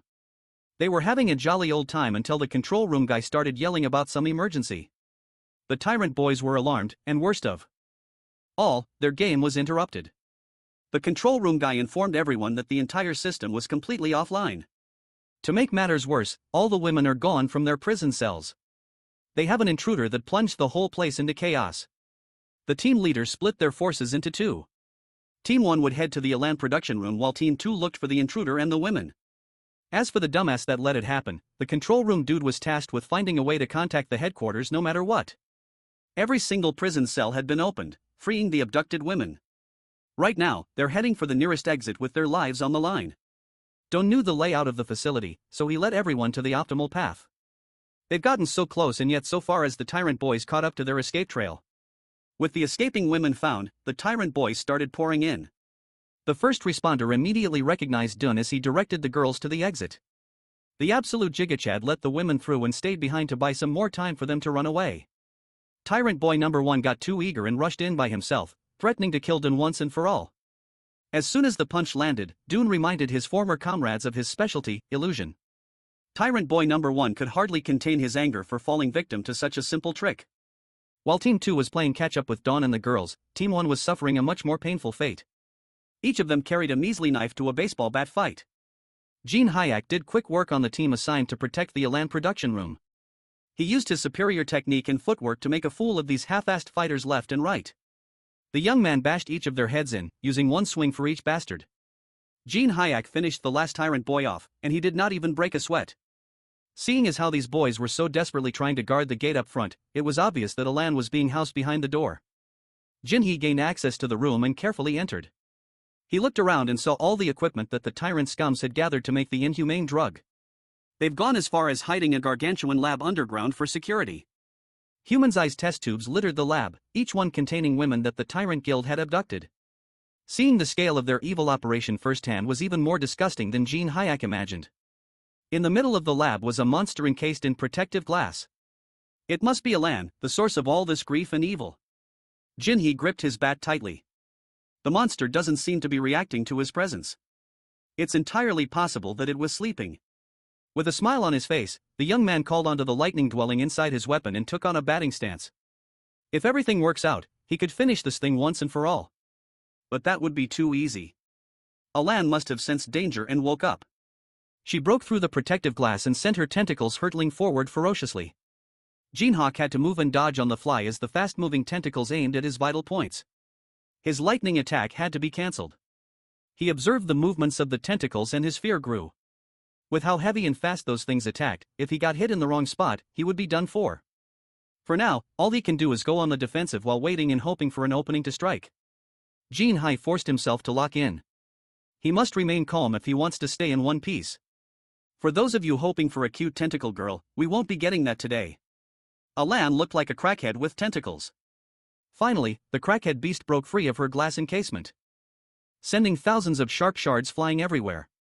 It's starting to look like our boy is totally outclassed this time around. Jin-hyeok activates hard skin, giving himself extra protection. He quickly dodges an attack and pushes forward, determined to end the fight. However, a powerful attack nearly breaks him, making him realize how strong his opponent is. Afterwards, he studies himself and prepares for another move. His enemy is not going down easily, so he must fight even harder. With renewed focus, Jin-hyeok delivers a final attack, determined to end the fight against the monster that devours people. He barely manages to take care of it. As he looks around, he notices a strange item, Al Rene's magic stone. Examining it closely, he realizes it can't be appraised, but based on its size and shape, it resembles a magic stone. Deciding to get answers later, he plans to ask the dwarf uncle about it. Jin-hyeok wonders if he should check what's happening outside. He reaches out to Lucia, asking if she can hear him clearly and how things are going on her side. He wants to know if the girls managed to escape safely. Lucia responds, explaining that a man and the girls have headed down the mountain. However, the ones chasing them are dressed the same, which seems suspicious. Lucia listens as he clarifies that the man was once captured for betraying the tyrant, but seems trustworthy. They decided to work together and now he is our ally. Jin-hyeok reassures and confirms that they are on the same side. Now that the situation is clearer, Lucia asks about something more important, checking if ALR has been dealt with. Afterwards, Jin-hyeok reassures that Orani has been taken care of properly and that he has also secured the magic stone. Kang Jin-hyeok, still focused on the situation outside, wonders about the ones who were chasing the girls. Lucia explains that those people have been in combat for a while now. As soon as the ones in white clothing appeared, the Titan group immediately rushed to fight them. However, something about the battle seems unusual. She observes that the ones in white ate something. And after that, their appearance changed. Now, the Titans who initially had the upper hand are starting to struggle. Jin-hyeok wonders if the strange transformation is related to what someone mentioned earlier, Alren's drug. Realizing the danger, Jin-hyeok knows it will be a big problem if the Titan Guild collapses. Now, despite finding the Titan members annoying, he understands that stopping the Tyrant Guild takes priority at the moment. He asks Lucia if she can assist them in the fight to prevent things from getting worse. Lucia understands the plan and agrees to take care of the white-clad enemies. She reassures Jin-hyeok that he can count on her, but in return, she demands a large supply of sweets as a reward. Meanwhile, Jin-hyeok senses that everything on Lucia's side is falling into place. Confident that the battle is nearly over, he calls out to someone hiding nearby, referring to them as Mr. Delivery Man. A mysterious figure steps forward, surprised that Kang Jin-hyeok noticed him. Moreover, Jin-hyeok wonders if he is his target or if he is also after Alran Unk's magic stone. However, he reveals that his goal was initially the same but has now changed. Kang Jin-hyeok warns him that he will regret whatever choice he just made. As they engage in battle, the enemy is shocked by the incredible reaction speed, something far beyond what an average C-rank hunter should be capable of. The bastard recalls the moment when our guy blocked the poison darts earlier, wondering if it was truly just luck. Despite his doubts, he reassures himself that in the end, the guy he is dealing with just a C-rank hunter. He activated his ability, preparing to finish him off. However, as he attacks, he realizes something unexpected. Jin-hyeok is wearing armor. Afterwards, he attempts to retreat, but before he can get away, he feels a sharp force stopping him. Jin-hyeok is not letting him escape this time. The enemy barely manages to block the attack. Doubt creeps in as he realizes that Jin-hyeok is much stronger than he first thought. Frustrated, he shouts, promising to get revenge, unable to accept that he is being beaten. But Jin-hyeok declares that there won't be another chance, believing this place will be his final resting place. With all the fallen taken care of, the focus shifts to the injured, ensuring their safety is the next priority. Meanwhile, a report must be made. The discovery of hidden drugs by the tyrants comes as a shock. Without unexpected help from a mysterious woman, survival would have been impossible. Her arrows carried power nearly equal to an S rank. Yet no known female hunter has ever displayed such strength. With the situation under control, the wounded are sent to the hospital and all possible evidence is taken care of. With the tyrants seemingly handled, attention turns to finishing the welcome party properly. However, before they can proceed, someone arrives, breathing heavily, carrying an urgent message. He reveals that the Tyrant Guild leader and their strongest members are on the way. The mere mention of Chon Shale, an S-rank hunter, makes it clear that staying would be a mistake. The guy with glasses gets frustrated and realizes that they have to go back when they are just about to defeat them. Suddenly, they receive an urgent transmission. Apparently, a small group of Tyrant Guild members is approaching fast, likely their vanguard. The warning was true. Danger is coming fast. The enemy is getting closer, leaving no choice but to end the mission. Afterwards, the decision is made quickly that everyone must leave immediately, making sure to escape without delay. One person chooses to stay behind, knowing that disappearing could create suspicion. Staying will help in making an alibi and shifting the blame elsewhere. A false report will be given to make it seem like someone else is responsible. Preventing a direct conflict between the Titan and Tyrant guilds is the main goal. After thinking it through, they decide to put all the blame on Hunter Kang Jin-hyeok, who is still inside. This explanation seems like the best way to cover their tracks and leave without being noticed. Doubts arise about trusting the traitor as fooling the Tyrant Guild won't be easy. However, the real goal isn't deception, but buying enough time. That time will be used to prepare for a war. Once the truth is revealed, justification will be on their side. This moment is the perfect chance to attack and completely eliminate the enemy.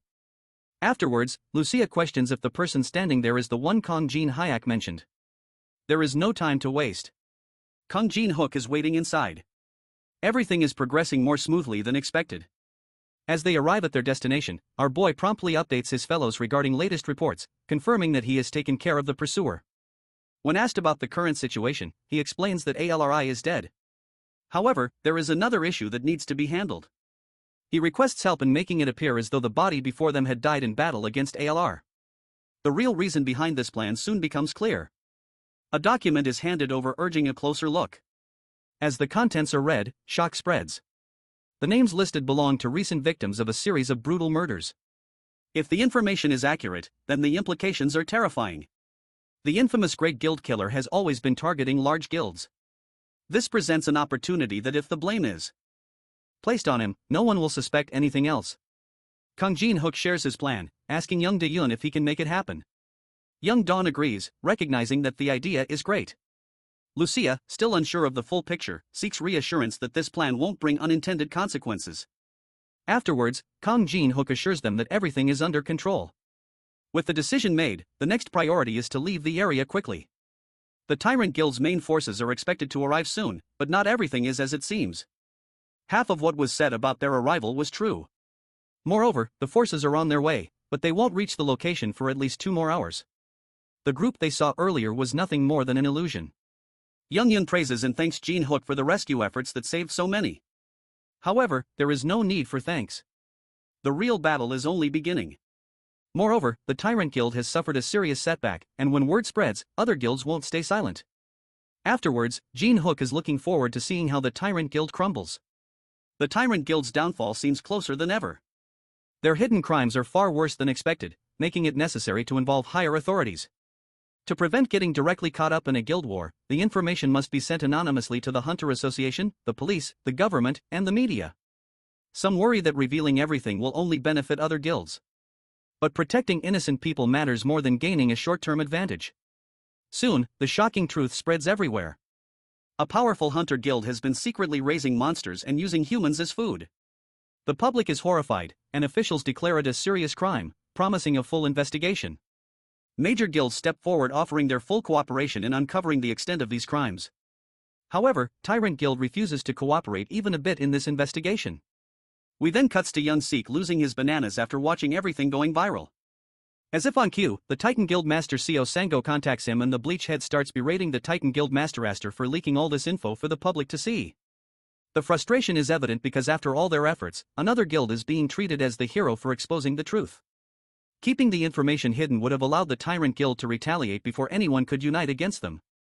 Han Sik argues that successfully recruiting an S-class hunter would have ensured victory over the Tyrant Guild. On the other side, Seo Sango remains doubtful, pointing out that even with such a powerful ally, defeating the Tyrant Guild's master would never be certain. The debate over the guild war continues. Han Yong-sik thinking they can take over the Tyrant Guild without worrying about the damage. Moreover, Seo Sanan-ho argues that innocent people could suffer, making it too dangerous. Afterwards, Han Yong-sik is questioned about his true intentions. A guild's duty is to protect, not just gain more power. He insists he only wanted what was best. Moreover, he realizes the guild leader always dismisses his ideas. He believes the Titan Guild has no future under its current leadership and is heading toward ruin. This is then the bastard contacts a certain someone and promises them the position in the guild. So long they overthrow the current Titan Guild master. We then cut to our boy who is about to have chat with someone in secret. The meeting spot seems odd for a secret discussion, but young Da-yoon arrives as planned. Kang Jin-hyeok greets him, noticing he looks more confident. The plan appears to be going well, and the lies prepared earlier have made things easier within the guild. Despite this, the situation isn't completely safe yet. The guild is planning to send a team to track down Kang Jin-hyeok. Considering how unstable the guild is, it seems strange for them to have the resources for this. However, some higher-ups have started questioning the recent events. The news of the murderer's body was discovered and spread unusually fast, making them suspect there might be another real culprit. Though there is no proof yet, doubts are beginning to rise. Since the plan worked, there's no risk of his identity being revealed. But staying cautious is still necessary. For now, it's best to keep a low profile until the Tyrant Guild collapses completely. Afterwards, Young Dun hands over details about those leading the investigation and asks if Kang Jin-hyeok wants to check immediately. However, it doesn't seem necessary since they are all just illusions. Kang Jin-hyeok had already figured it out from the start. With no one else around, he wants to know who exactly is after him. The answer is an archer and a mage, both experts in disguise and concealment magic. They might even approach him while pretending to be someone familiar. After confirming the details, there's one more piece of information. The person mentions something called the monster counter. Kang Jin-hyeok recalls it being used when assisting the Titan Guild earlier, but this version looks different. It turns out to be an advanced model improving upon the original device. After analyzing the all-round incident, the association developed a system to monitor hunters. Every hunter, starting with their guild, will be required to wear it, bringing them all under the association's supervision. Even hunting in dungeons might become difficult. If Kang Jin-hyeok plans to take the pill to grow stronger, he must act quickly before the monitoring system is fully implemented. If his strength increases after the system is in place, the association will take notice, and even the Tyrant Guild might start suspecting him. To avoid unnecessary attention, he needs to complete this process as soon as possible. A surveillance system like this was unexpected, but there's no choice now. Moreover, the priority is to get stronger, even if only a little. Without wasting time, he decides to head straight to the dungeon. In the dungeon, our beloved dwarf is angry at our boy for making him wait all this time. He had sent him to retrieve some ore, yet he vanished without a trace. Now, out of nowhere, he returns with something unexpected. With an apologetic tone, he explains that unavoidable circumstances caused the delay. After weeks of silence, he finally returned. Acting like nothing had happened. The frustration is obvious. He quickly apologizes, trying to explain that he had something important to do. But that didn't change the situation. The item he brought wasn't just any material.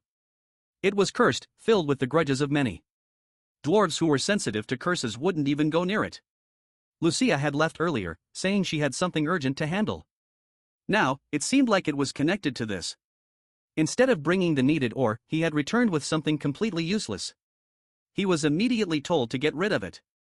Panicked, he insisted that he didn't know what it was. But that excuse didn't matter. His mistake had already been made. Even so, throwing it away seemed like a waste. There had to be another use for it. Then, there was only one option left. Moreover, Lucia's words from earlier suddenly made sense. She had hinted that our dwarf would not be able to deal with the stuff our boy brought. Now, it was clear why she had said that. There was a place below the cliff he had visited. A place known as the Temple of the Dragon. A key was given with instructions to unlock the temple and remove the curse from the ore. If successful, a weapon even stronger than the current one would be made in return. There was curiosity about whether the key would really open the temple.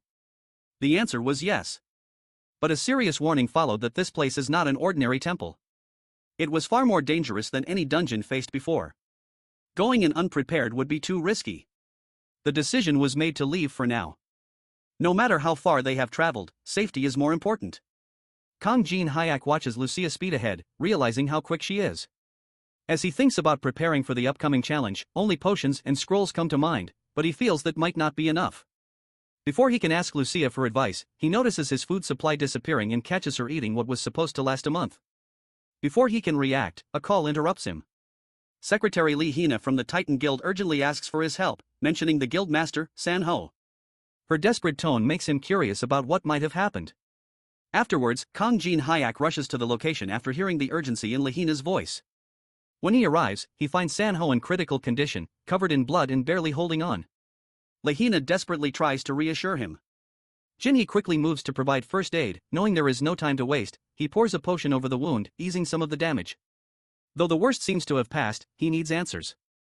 Looking at the injured man and the shaken secretary, he wonders what exactly happened to lead to this brutal attack. Sango struggles to speak. He explains that it was a trap set by his own guild members. After returning home, he attended a guild event, expecting a normal gathering. However, something felt off when he noticed only Han-sik's faction was present. Before he could react, it was too late. The drinks had been poisoned. His body weakened rapidly, but he pushed through, fighting with everything he had to escape. Even with all his strength, he barely made it out alive. Collapsing from his injuries, Jin-hyeok listens carefully. Even with poison in his system, ordinary guild members shouldn't have been strong enough to overpower San-ho. He wonders what else might have happened. Before he can ask, San-ho trembles in pain. Moreover, Sango's condition worsens as the wounds that were healed by the potion start reopening. The poison from the party must be much stronger than expected. Jin-hyeok quickly realizes they need to act fast. He wonders if anyone knows exactly what kind of poison was used and whether an antidote exists. Hyena hesitates, explaining that standard hunter antidotes won't work in this situation. Afterwards, Jin-hook suggests taking him to a hunter-specialized hospital, but Sanho reminds them that going to a hospital would only expose their location and their enemies would find them in no time. Jin-hyuk considers their options and suddenly asks Hina if she has a car. She is confused about where they are going. He tells her to prepare to leave immediately. They are going to his home. Moreover, she is surprised and wonders if he has an antidote there.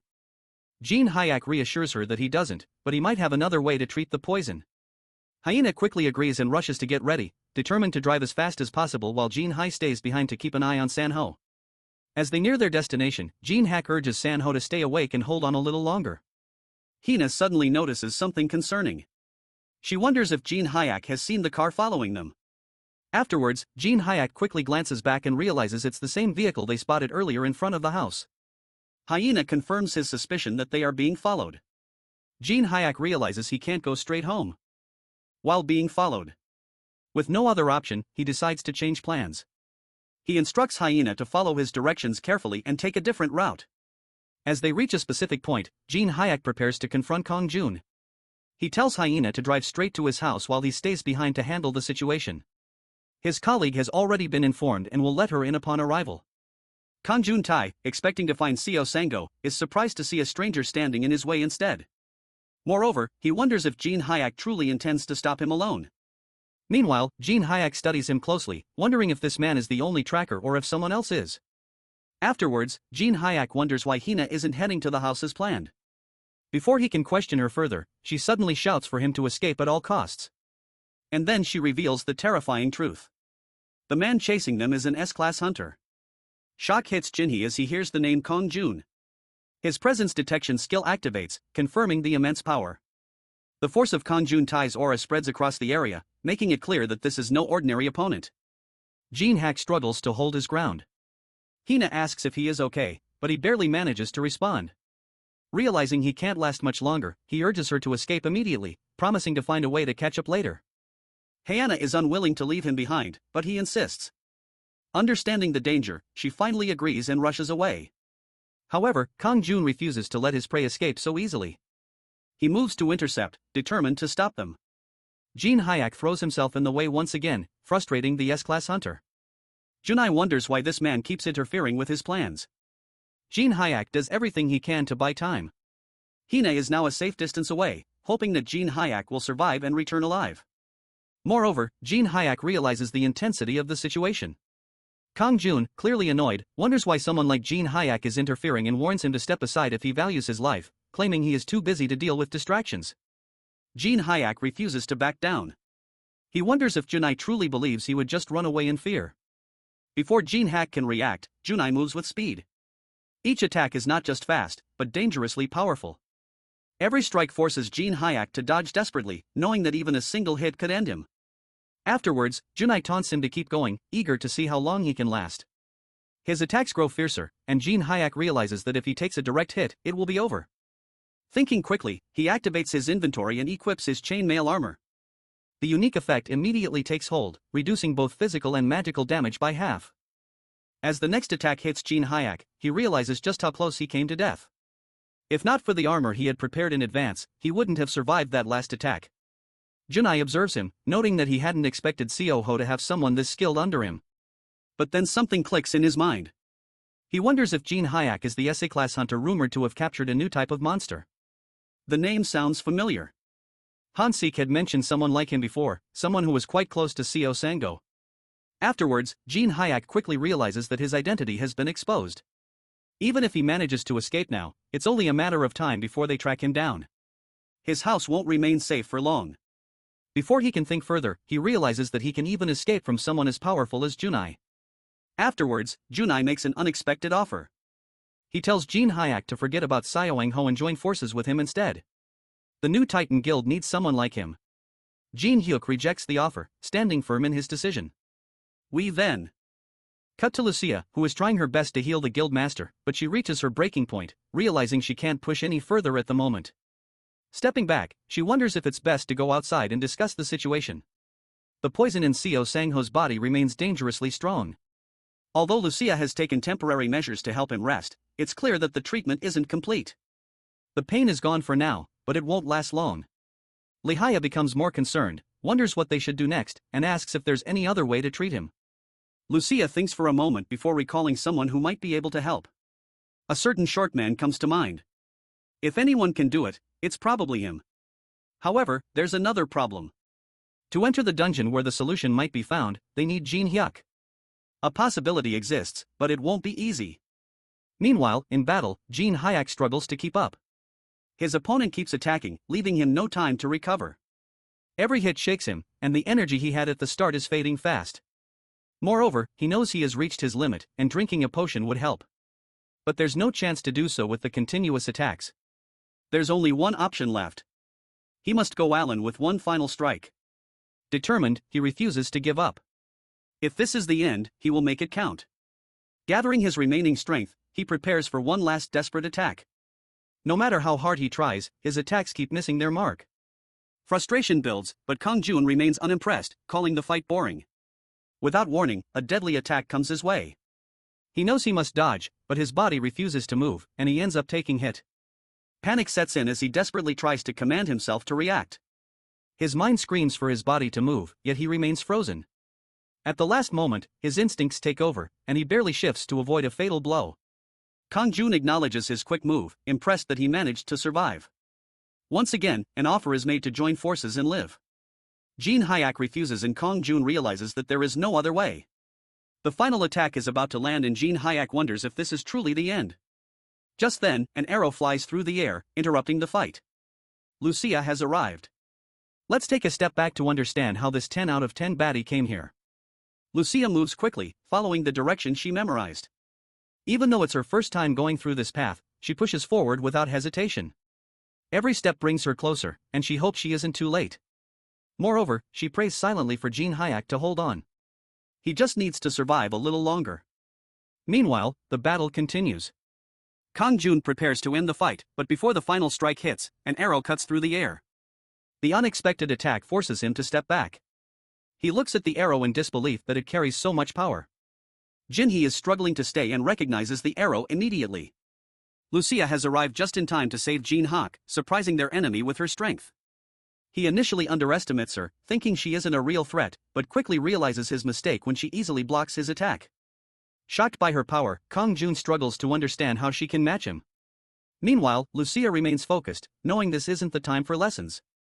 She needs to end the fight quickly. Lucia breaks the enemy's spear with her hands, leaving him in shock. He struggles to understand how he is being pushed back so easily. The thought crosses his mind that she might be an S-class hunter from another country, as he would have known if such a powerful hunter was in the area. Jin-hyeok, still recovering, is equally stunned by her strength. Afterwards, Lucia sees that he can move and gives him a choice, asking Jin-hyeok whether she should finish their opponent or leave it at this. Jin-hyeok advises her that there is no need to get further involved. Also, he suggests Lucia end the fight, but Kang Jun refuses to acknowledge defeat. He realizes, however, that continuing would only bring unnecessary risk. So, he agrees to stop for now, though he masks it with arrogance. Afterwards, Lucia teases him, but he remains firm and says that he will remember this day. Before leaving, he issues a final warning, declaring that the next time they meet, both she and Jin-hyeok will face their end. And with that, he disappears. With the fight over, Lucia finally helps Kang Jin-hyeok recover and reassures him that his condition isn't as bad as expected. And to his surprise, his wounds heal completely. Grateful, he thanks her. Impressed by her combat skills and healing abilities, Lucia takes pride in her strength, teasing him about finally recognizing her greatness. Afterwards, Jin-hyeok jokes about her being an overpowered character, explaining that it's a compliment. Then he asks Lucia about guild leader Seo Sang-ho, to which she responds that he is resting at home, but without proper treatment, his condition remains critical. They consider the possibility that the dwarf they encountered earlier might have the antidote, making it clear they can't afford to waste time. Afterwards, they prepare to head back immediately. Moreover, Lucia warns Jin-hyeok not to overexert himself, reminding him that his wounds could reopen if he isn't careful. With his identity exposed, Kang Jin-hyeok knows that danger comes at any moment. He insists that they need to act quickly, but their priority remains saving Seo Ho. Arriving at their destination, Uncle is frustrated, pointing out that Jin-hyeok failed to bring the ore needed for purification. Instead, he has brought a poisoned person, making it difficult to proceed. Jin-hyeok apologizes, explaining that things didn't go as planned, but promises to make it up later. His main concern is saving Seo-ho. However, the situation worsens when they learn that the poison affecting Seo-ho is basilisk venom. An antidote is needed, but the necessary materials aren't available in this location. Jin-hook wonders if his uncle might have the antidote. Afterwards, he responds that he isn't a magical treasure chest that holds everything. Meanwhile, Seo Sang-ho turns to Jin-hook with curiosity, wondering about this place. Jin-hook acknowledges the question, but avoids a full explanation, simply suggesting to think of it as one of his abilities for now. Kang Jin-hyeok considers the risks of revealing this secret place, but decides to trust the guild leader. Just as the guild leader had trusted him first, the uncle hands over a medicine, explaining that it will only buy them time. At best, it will last for half a day, and if they fail to find the antidote within that period, Seo Sang-ho won't survive. Jin-hyeok asks if there are any other treatments, but the response isn't hopeful. A hunter-specialized hospital might have the antidote, but as Seo-ho had warned, their enemies would track them down the moment they went there. But this is then my guy remembers something. Later they return back to Earth and he is having conversation with our girl. They discuss the possibility of secret places where an antidote might exist, though none are known for certain. Despite buying some time, they still don't have a real solution. Afterwards, Jin-hee mentions one last possible method. If this doesn't work, they will have no more options left. He then makes a call. The person on the other end is surprised to receive a call so late at night and asks why he is calling. Jin-hyeok gets straight to the point, asking if they have an antidote for basilisk venom. The person responds that he doesn't have the antidote, but knows a backdoor doctor who might. When asked why he needs it, Jin-hook simply states that it's urgent. The person agrees to introduce him to the doctor and asks if he wants them to come discreetly. Since Jin-hyeok is considered a VIP, they promise to handle it carefully. Soon, the doctor arrives as planned. Jin-hyeok assures everyone that the antidote is on its way, bringing relief and even tears of gratitude from her eyes. The doctor successfully removes the poison from Seo-ho's body. However, he explains that it will take at least 2 weeks for his body to fully recover and regain movement. Until then, complete rest is necessary. Afterwards, Kang Jin-hyeok realizes that Seo Sang-ho's recovery period causes a major problem. During this time, he won't be able to withstand the Titan Guild's pursuit, even with Lucia's help. More importantly, after his recent battle with Kang Jun-tae, he has come to identify his own weakness. Moreover, he acknowledges that he underestimated the power of an S-rank hunter and overestimated his own abilities. Afterwards, Lucia points out that he seems burdened by unnecessary worries. Jin-hyeok admits that after facing an S-rank opponent, he understands just how weak he currently is.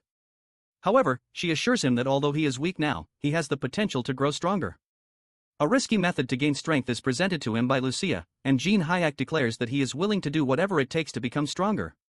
The next day, my guy is ready to make trip to the Dragon's Temple, gathering 50 explosion scrolls, 300 mana potions, and 300 health potions, and ensuring that his armor and weapon are ready.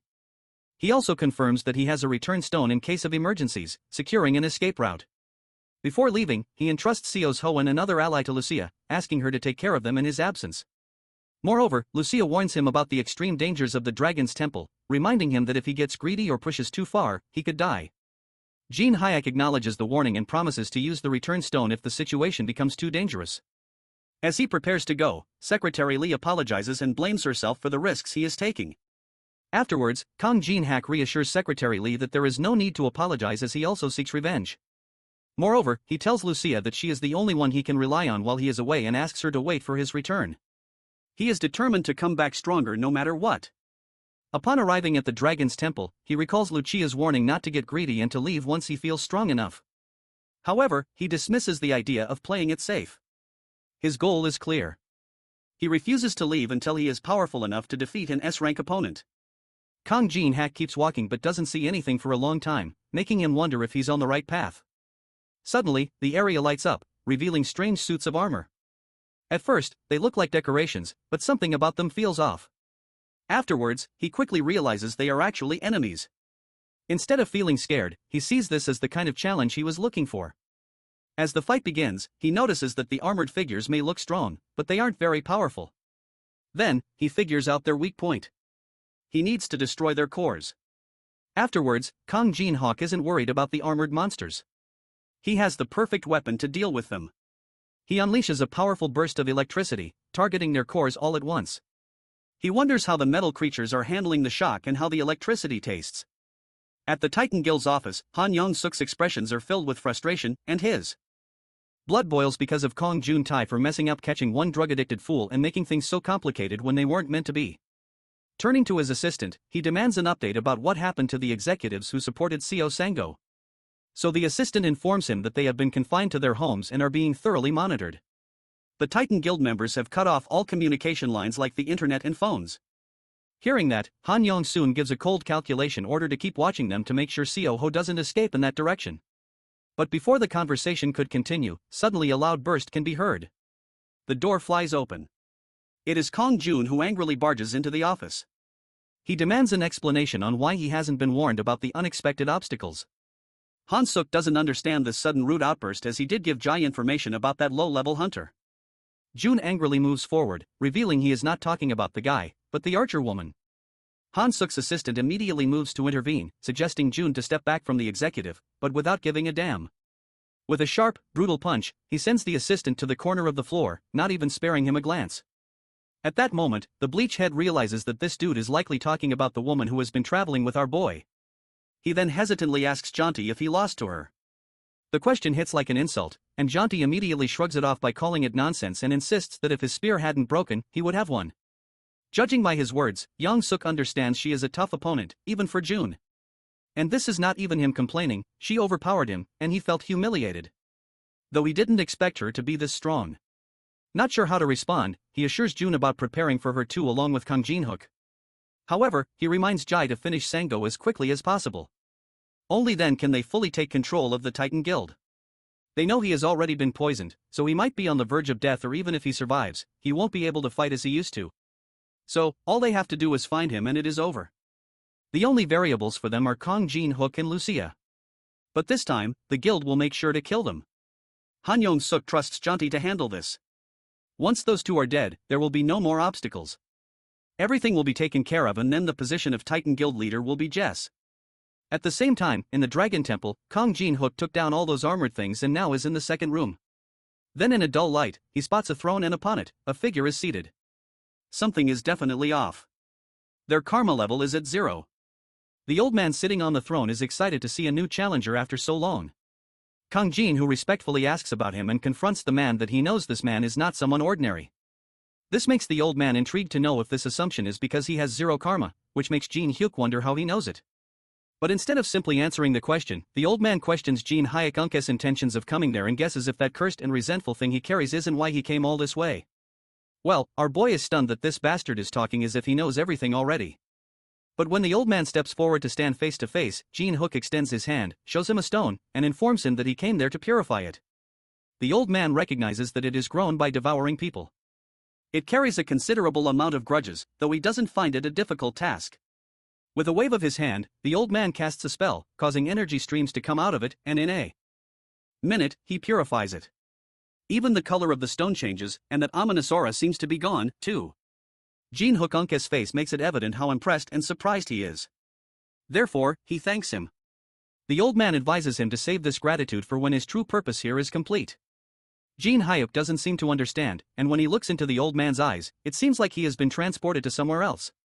While the old man informs him that the trial has already begun, he warns him to not let his guard down and give it his all, otherwise he will lose his life. Jin-hyeok is then transported to a dark place. Realizing this is the true trial of the Dragon's Temple, he senses someone approaching him as footsteps can be heard. The same armored figure from before appeared, but something is different. His surroundings glow and he wonders if he has been transported to a new space. Out of curiosity, he questions the armored man. Is this his opponent? Would there be more to come? Was this merely a warm-up and the real one will show up later? The armored guy doesn't show a single interest in Jin-hyeok's speculations.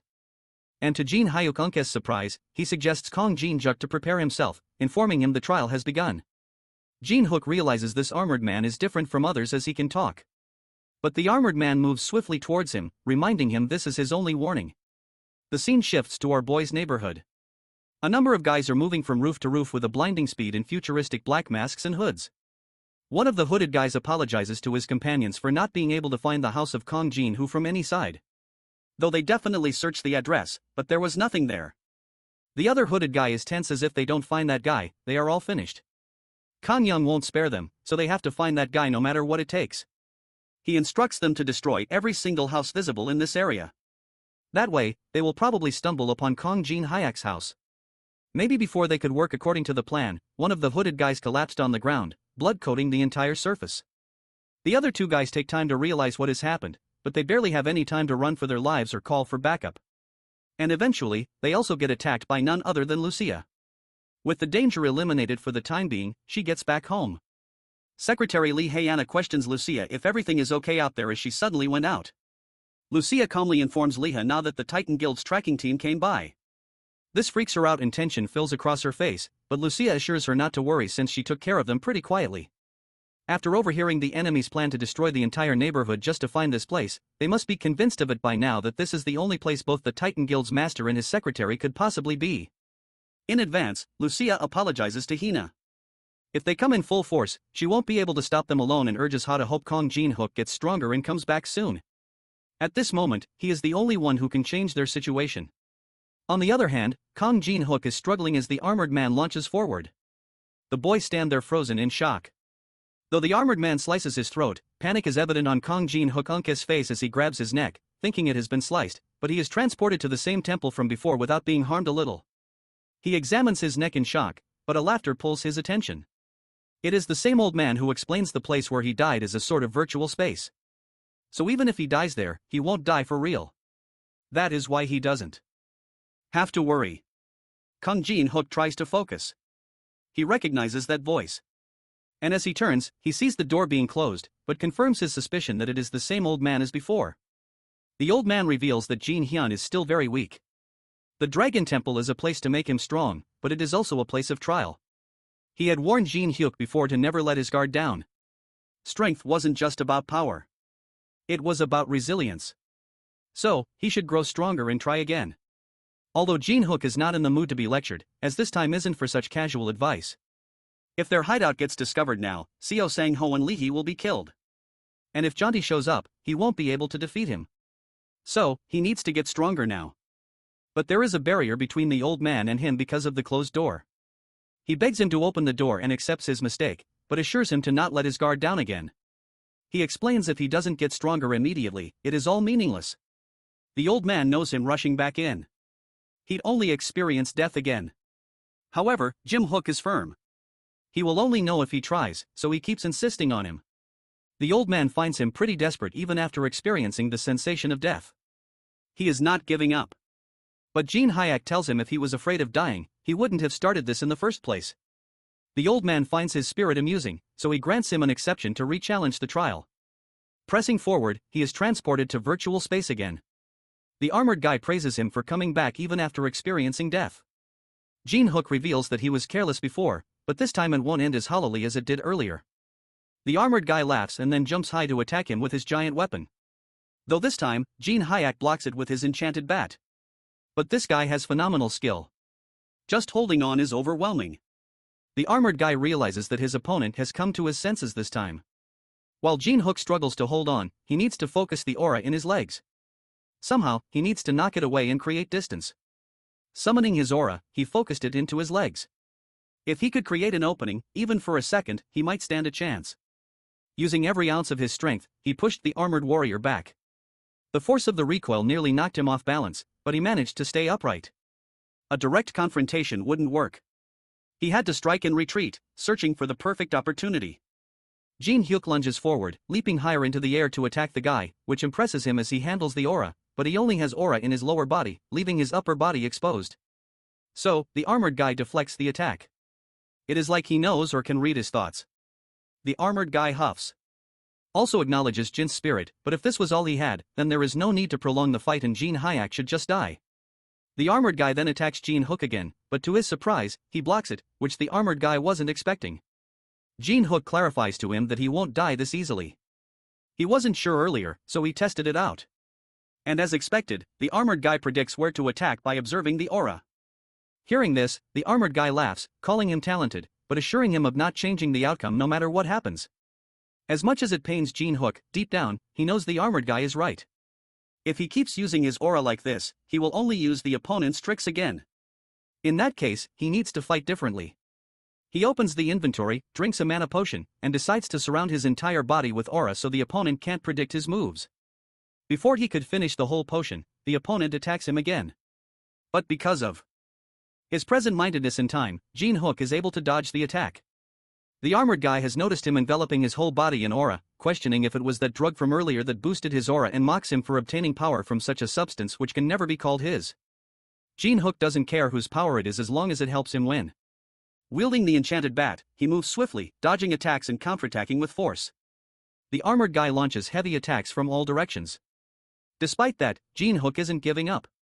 The armored guy is now finding him somewhat formidable, though Jin-hyeok guarantees that he is more than that. Both of them struggle for dominance. Sparks and shockwaves burst when their weapons collide, and the fight is pushing both sides to their limits. The armored guy praises Jin-hyeok for holding out well, but that is exactly when Jin jumps unexpectedly, warning the armored guy that it might sting a bit and attacking his opponent. Meanwhile, Hyang-il and Lee Jun-chul are driving past Jin-hyeok's residential area and notice a number of guys from the Titan Guild desperately searching for Seoso right now. Hyang-il suggests drawing attention would only cause trouble, though Lee Jun-chul advises him to not act recklessly and arouse suspicion. He then asks him to wait a moment and just watch as he has got a plan. Unexpectedly, he pulls out his phone and calls Seoang-ho's secretary Lee Hae-ana to ask if she has heard anything about him from Hunter Jin-hyeok. She recalls he is the one who introduced our boy to the doctor. Juno then inquires about Sango. So she reassures him that Sango is receiving good treatment and is safe. Staying calm, he informs her that he is near our boy's home right now and notices that Titan Guild members are swarming the area, which means that the guild master is there. If this keeps up by the time guild leader Sanong-ho recovers, they will have to face a Titan Guild blockade right outside his house. To resolve the issue, Jun-cho suggests meeting in person to discuss a solution. Back at the Dragon's Temple, the armored guy is shockingly perfectly fine, even after taking that powerful, mind-blowing hit. The opponent mocks him for standing there dumbfounded and provokes him to bring it out now if there is anything left.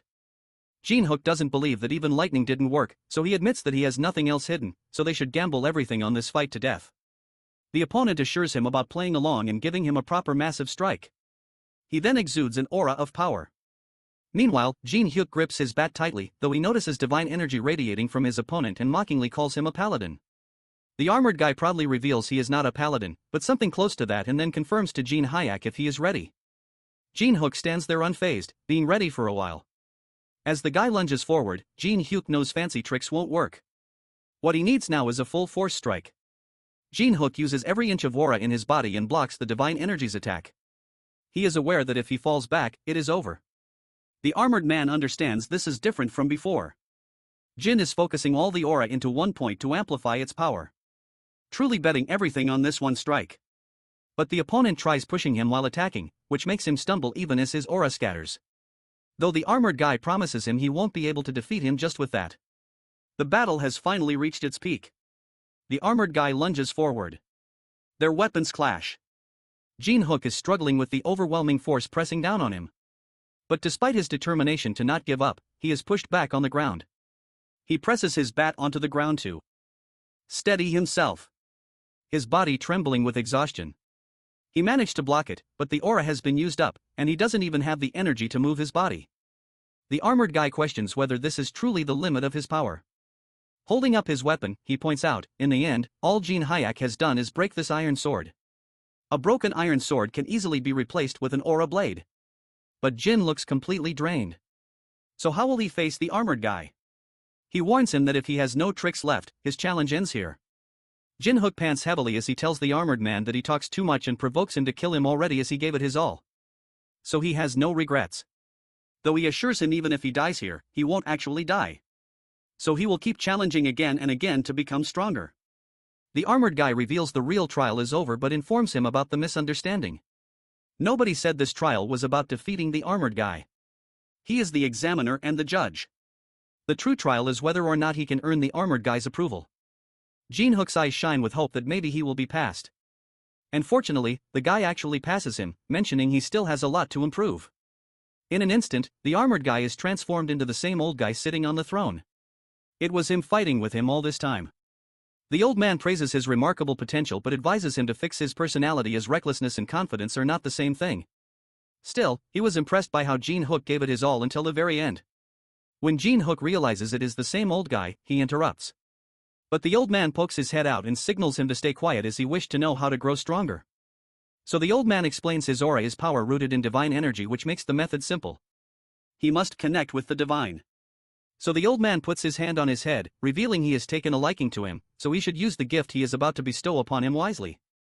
Before Jin-hyeok could comprehend, he was transported somewhere unfamiliar. Panic is visible on his face when he notices a giant dragon. But the dragon assures him not to be scared, as he was brought here to be granted power by the one who has acknowledged him.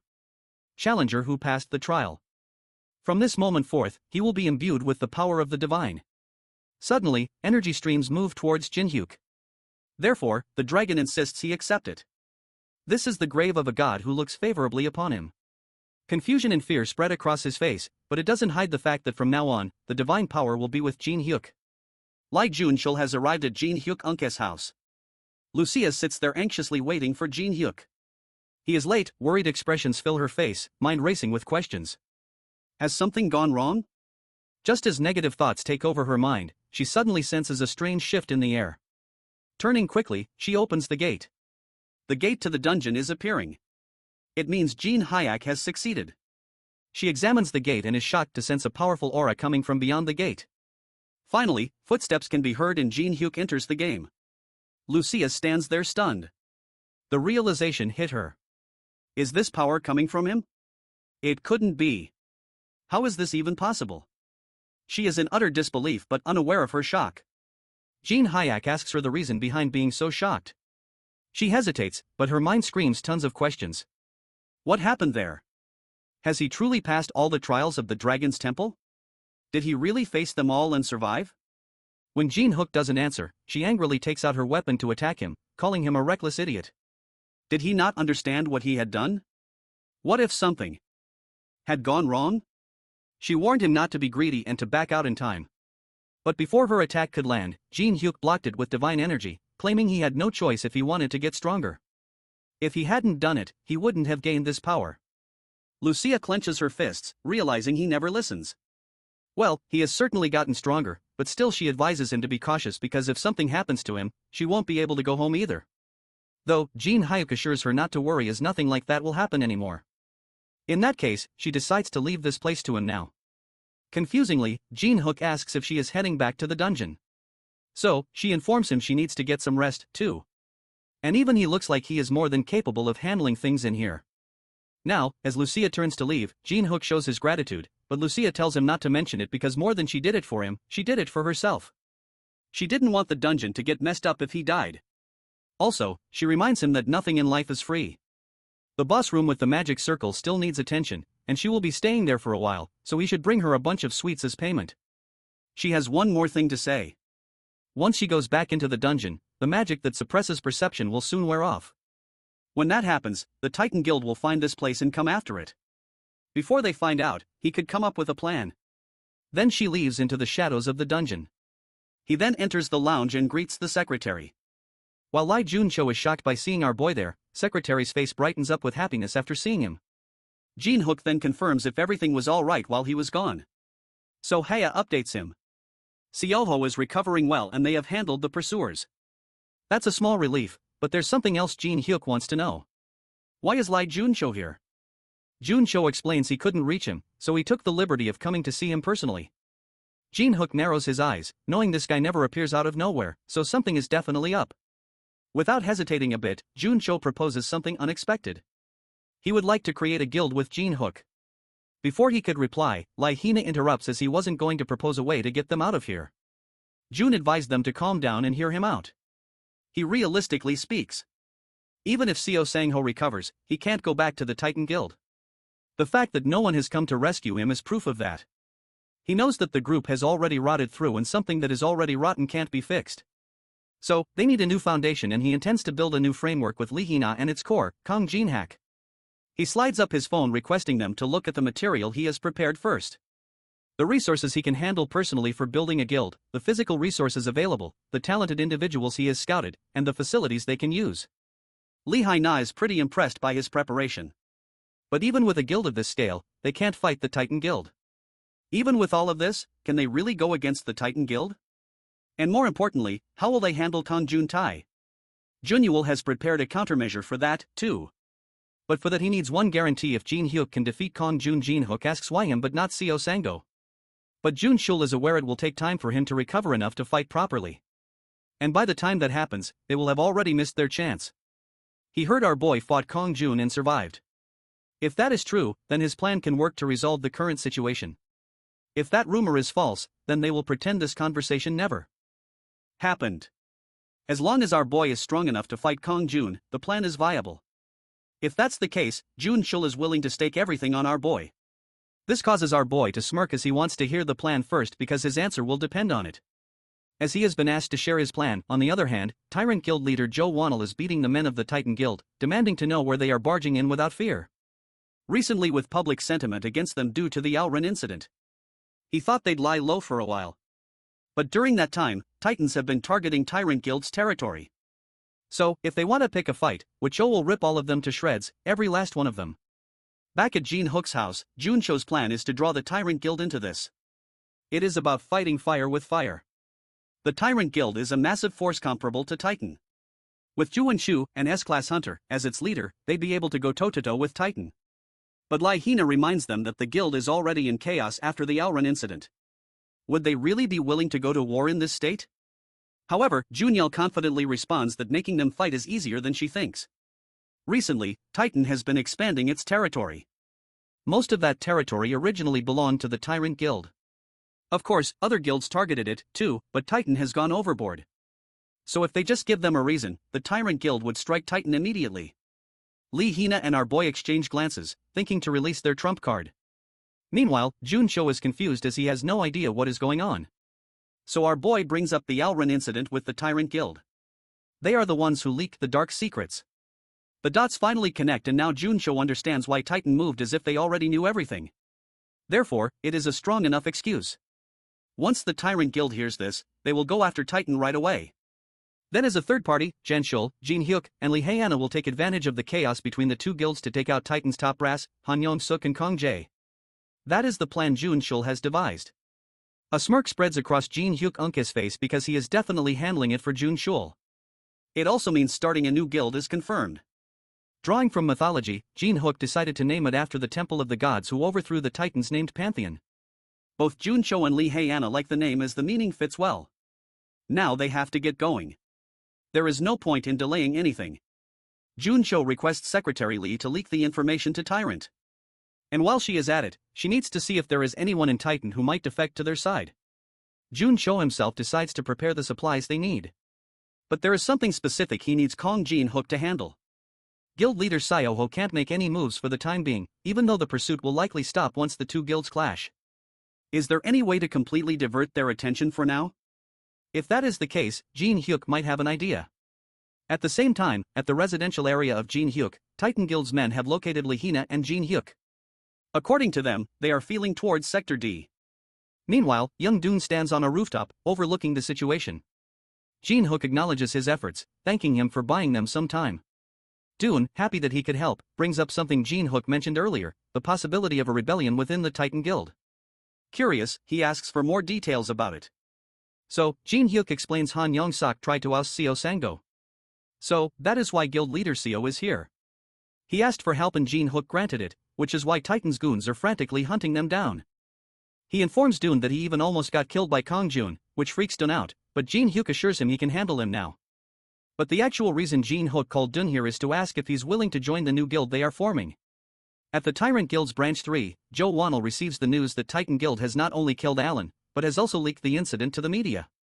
Jo Won-chul-unk's assistant reveals Seo Sango's secretary personally passed on the information. She even said she doesn't care anymore since he is leaving the guild anyway and just wants money. The report states that night, Titan infiltrated to steal the artifact. But when Alren died, they covered it up by leaking the story to the press. Hearing this, Jo Won-chul's body trembles in anger, and he clenches his fists and grits his teeth. Jun-Shul won't just stand by and let things go their way. He orders his assistant to gather everyone who can be summoned right now since it has come to this. The Tyrant Guild will be the one to strike first now. And from this moment on, the Tyrant Guild has officially declared war on the Titan Guild. At the Titan Guild's office, one of the goons bursts through the gate, breathing heavily, his chest rising and falling, the tension evident on his face. He informs June and Han Yong-suk about the Tyrant Guild, which has just invaded their territory. Yong-suk wonders if they are trying to take revenge for losing their own area. The goon adds that it is not it. The guildmaster, Jo Wonnell, has personally led that attack. And on top of that, he has officially declared war against the Titans. Hearing this, Yong-suk stands up in shock, his jaw dropping as his eyes widen in disbelief. He panics, demanding why he wasn't informed earlier. Without wasting a second, he urgently asks where Chul is. So, the goon quickly informs him that their men have already been sent to stop him. At the same time, Chul is furious. He has been causing harm to all the men that come near him. To everybody's surprise, just with his bare hands, he threw a bus which scared the goon and they stepped back. They try to surround him, but before they can react, he vanishes. In the blink of an eye, he reappears far away, his speed beyond their belief. All the men keep losing. The squad that is being sent is not returning, and it turns out they are all dead, making it hard to track Jo Won-cho's movements. In the office, Yen-suk is freaking out, but Janti smirks. He knew something was off as it was way too quiet and there was no way Jo Won-cho would just take a beating without a fight. Seeing this behavior of Jai, Yen-suk angrily questions whether this is funny. Frustrated because at this rate both of them end up dying. He suggests reporting this to the association and having them stop it. The goon hesitantly informs him that the association is already aware of the situation, but all they have done is broadcast a warning. So, it seems like they have no intention of stepping in further. Janti already knows they would never bother to stop a fight. This is a perfect chance for them to let the unruly big guilds weaken each other. Listening to all of this, Yen-suk orders him to change the approach and request intervention from the association, saying that civilians could get hurt. The goon narrows his face, apologizing and revealing that it won't work either. At the residential area of District 9, announcements are being made about the battle between the Titan and Tyrant Guild. Residents in the surrounding areas are advised to evacuate to a safe location. The guild members are not caring about any civilians as they just want to fight. Knowing the situation is extremely serious, Jin-hyeok arrives at the site. Witnessing a small child crying as her mother is stuck in a car injured, she is about to be attacked, but Jin-hyeok saves her.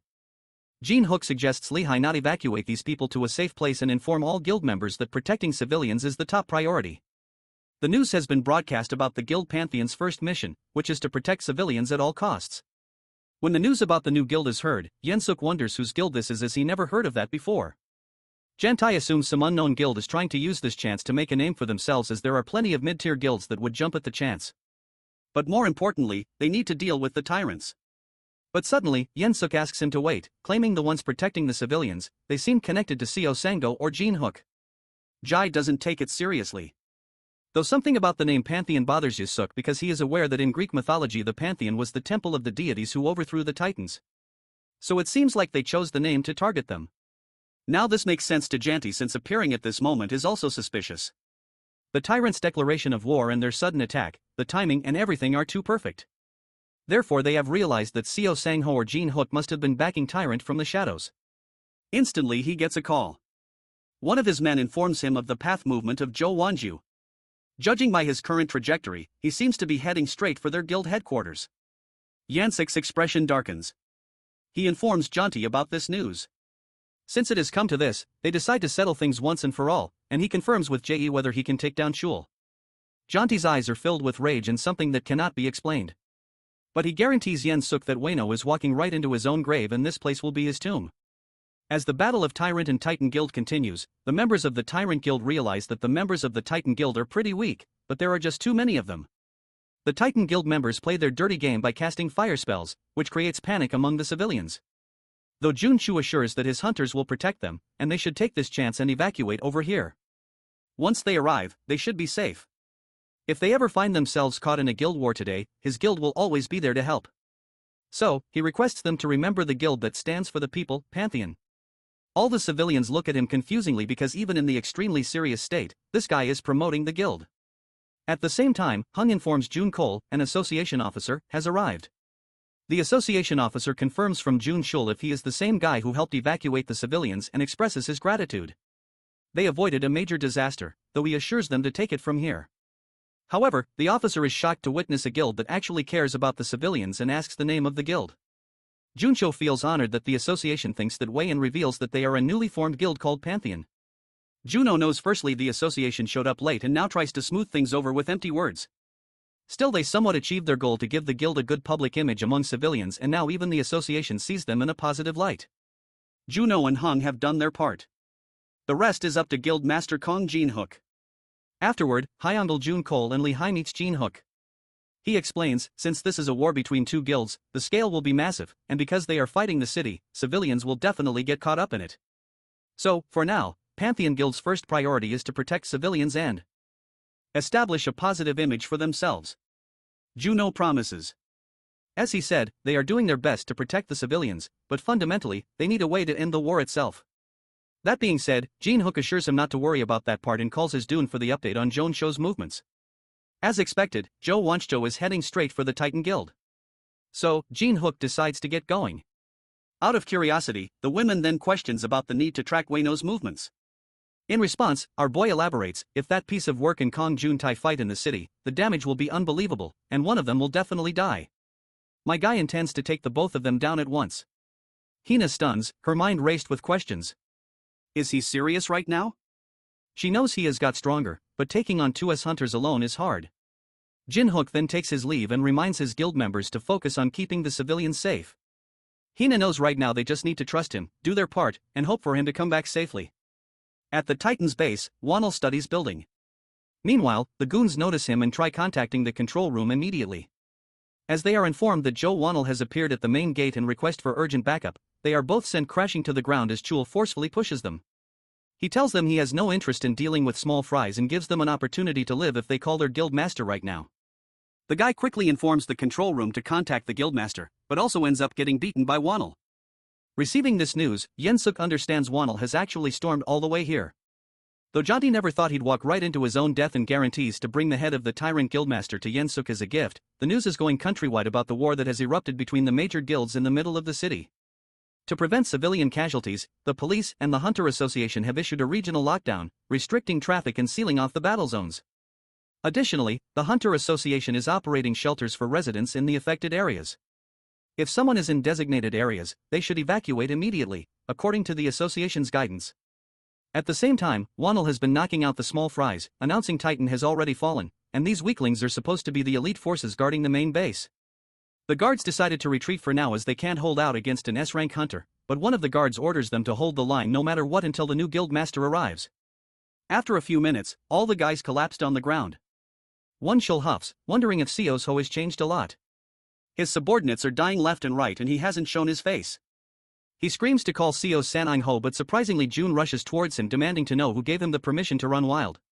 Seeing him, Wonil is stunned and asks what he is doing here. Therefore, June reveals he is the new guild master now, and that is exactly when he pushes him. This revelation is confusing for Wonjul. So, he asks about Sangho. Without giving a direct answer, June smirks and suggests asking this to Sang-ho on his own when he meets him in the afterlife. Woncho replies reluctantly. Jug is the one who will be heading to the afterlife today. Provoked, June laughs maniacally, mocking him for bluffing as they both charge forward to clash. When Yen-suk comes out of the building, he is shocked to witness all his guild members lying lifeless on the ground, proposing to call clerics to heal them, but they have all been deployed to other battles, so it is difficult right now. Every branch is engaged in war, so there was no other choice. Not just the clerics, every last remaining soldier in the main base was also deployed. Yen-suk tries to connect the dots. Now that the troops have been spread out in the various branches, Jeon-shu has attacked alone. The timing is too perfect. Won-shu planned this from the start. The war was actually just a distraction. His real goal was to storm the main base alone and end everything. Normally, such a reckless plan wouldn't even be possible. But an S-rank's power makes the impossible a reality. In the end, the winner of this war will be decided by the battle between June and Wayno, the class of 2 S-ranks. At the dungeon inside the boss room, Lucia tries to understand stuff she has been analyzing for days. If she can just decipher this magic circle, she should be able to return to her original dimension. Though realization hits her, once she won't be in this place, she won't get to eat snacks anymore. However, her thoughts quickly shift to Jin-hyeok, who has been gone for quite some time. She wonders if he's okay, but reassures herself that he's probably fine. After all, that guy Jin-hyeok is now probably stronger than those so-called S-rank hunters. The battle is pretty intense. An intense blue aura launches a devastating energy attack by Call. Jonti unleashes a force to block that forceful attack that surges forward at incredible speed. Both of them struggle for dominance. Jonti soars through the air with their weapon to slice Wayno's head in half. A shimmering protective shield is already created by a spell to protect himself. To break the barrier, Ji hits the weapon on the ground, causing a massive explosion and debris flying in all directions. Far away, Jin-hyuk approaches the battlefield. When Jin-hyuk arrives at the location, he is saddened to see them fighting without a single thought for the city or its people. The city is being torn apart, not by monsters or some great terrorists, but by the selfish actions of hunters who definitely have long forgotten their duty. They say an S-rank's power is like a natural disaster. Seeing all the destruction, Jin-hyuk finally understands what that really means. In the past, he wouldn't have even dared to step in. These warriors are powerful, unable to defend. But now it is different. Right now, with the power of divine energy being with him, he can take both of them down. Meanwhile, Jae and Cho Eunke's fight continues. As they both clash their weapons, they hear a voice ordering them to stay right there, nice and close. Before they could react, Jin-hyuk attacks them both, which makes them stumble backward. Won-cho stands at the corner, his gaze darting towards the newcomer, wondering who this guy is. While Jin-hyuk mockingly greets Jae, Jet recalls he is the same guy who got beaten up and ran away. Still, Won-cho is studying Jin-hyuk, and this energy that is coming out from him, the energy radiating from him is unlike anything he had encountered before. It is hard for him to figure out if he is an A rank or S rank. He questions himself if there are hunters like these in Korea. Whereas when Jinsuke shifts towards Wonil, he recognizes him, the same scumbag who sacrificed countless women to Alran. Rather than attacking them, Jin-hyuk calmly addresses them. His voice steady despite the chaos around them and asks them to confirm if they really are hunters. He gestures around at the devastation, pointing out how this city is in ruins. Innocent people are caught in this war, suffering, getting hurt. After seeing all that, he urges them to think.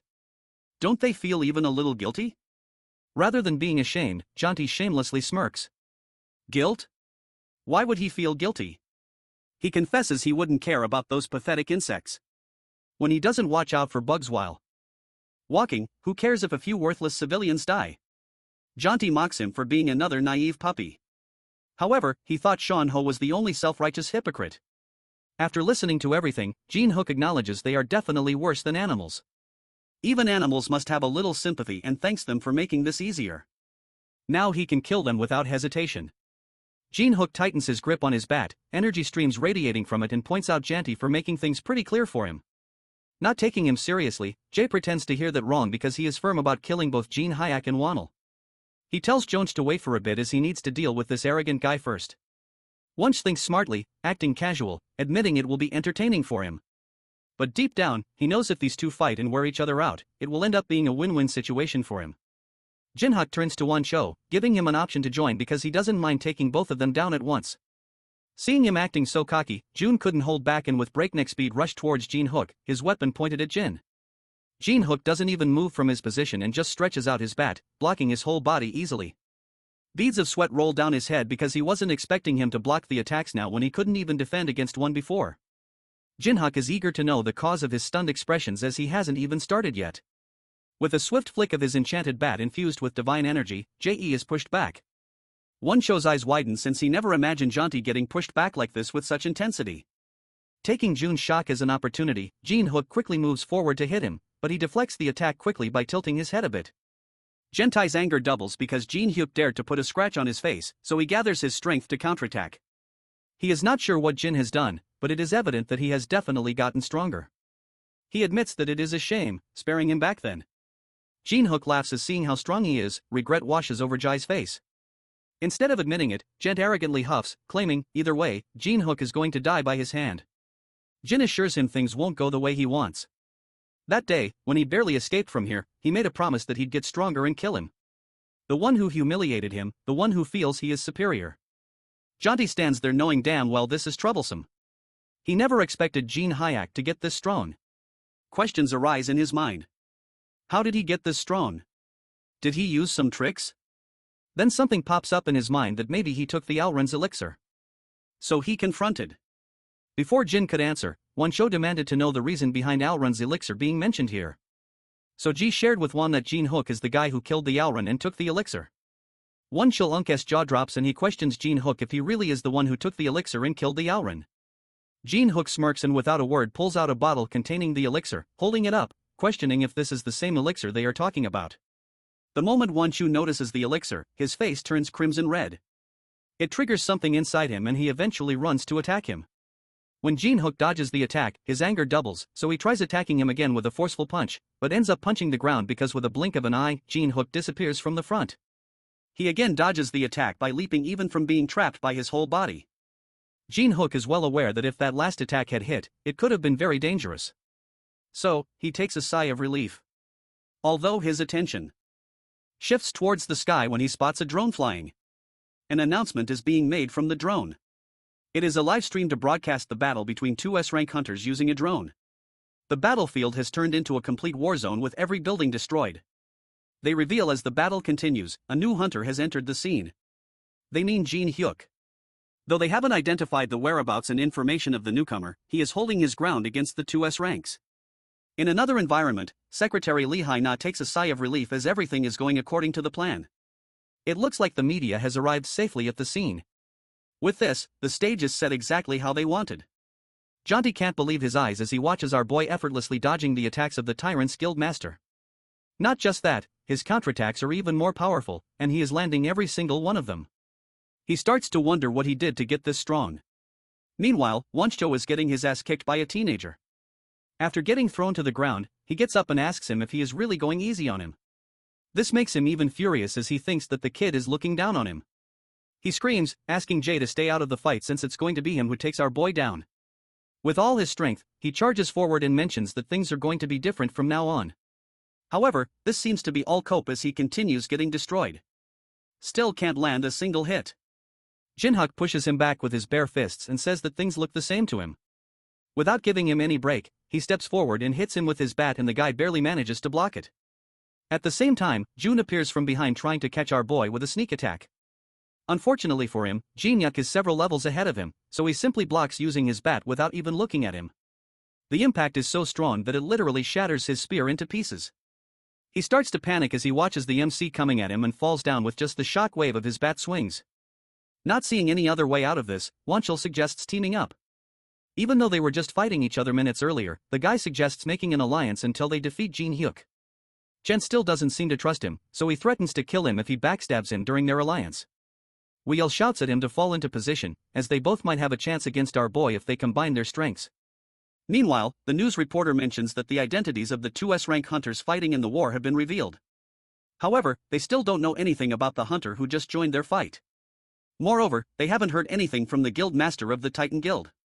Just as the reporter mentions this, we see Seo Sango slowly opening his eyes in his room. Immediately after waking up, the first thing he does is to get dressed. Bro cares more about his guild's aura than his own health. After getting ready, he looks for Hyena and wonders where she is. Meanwhile, she gets a call while she is on her way to the battle zone. She is shocked to hear that he is finally awake and puts him on speed on everything that's going on. Seo Sango asks her where she is and she tells him that she is headed to the war zone, explaining that Jin-hyeok formed a new guild and she is now a part of it. All of this is too much for the guild master to handle.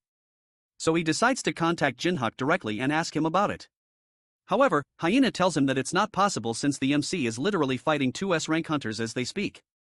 Hearing this, Seo Sanho gets up from his seat knowing that the kid can't fight two ranks no matter how strong he is.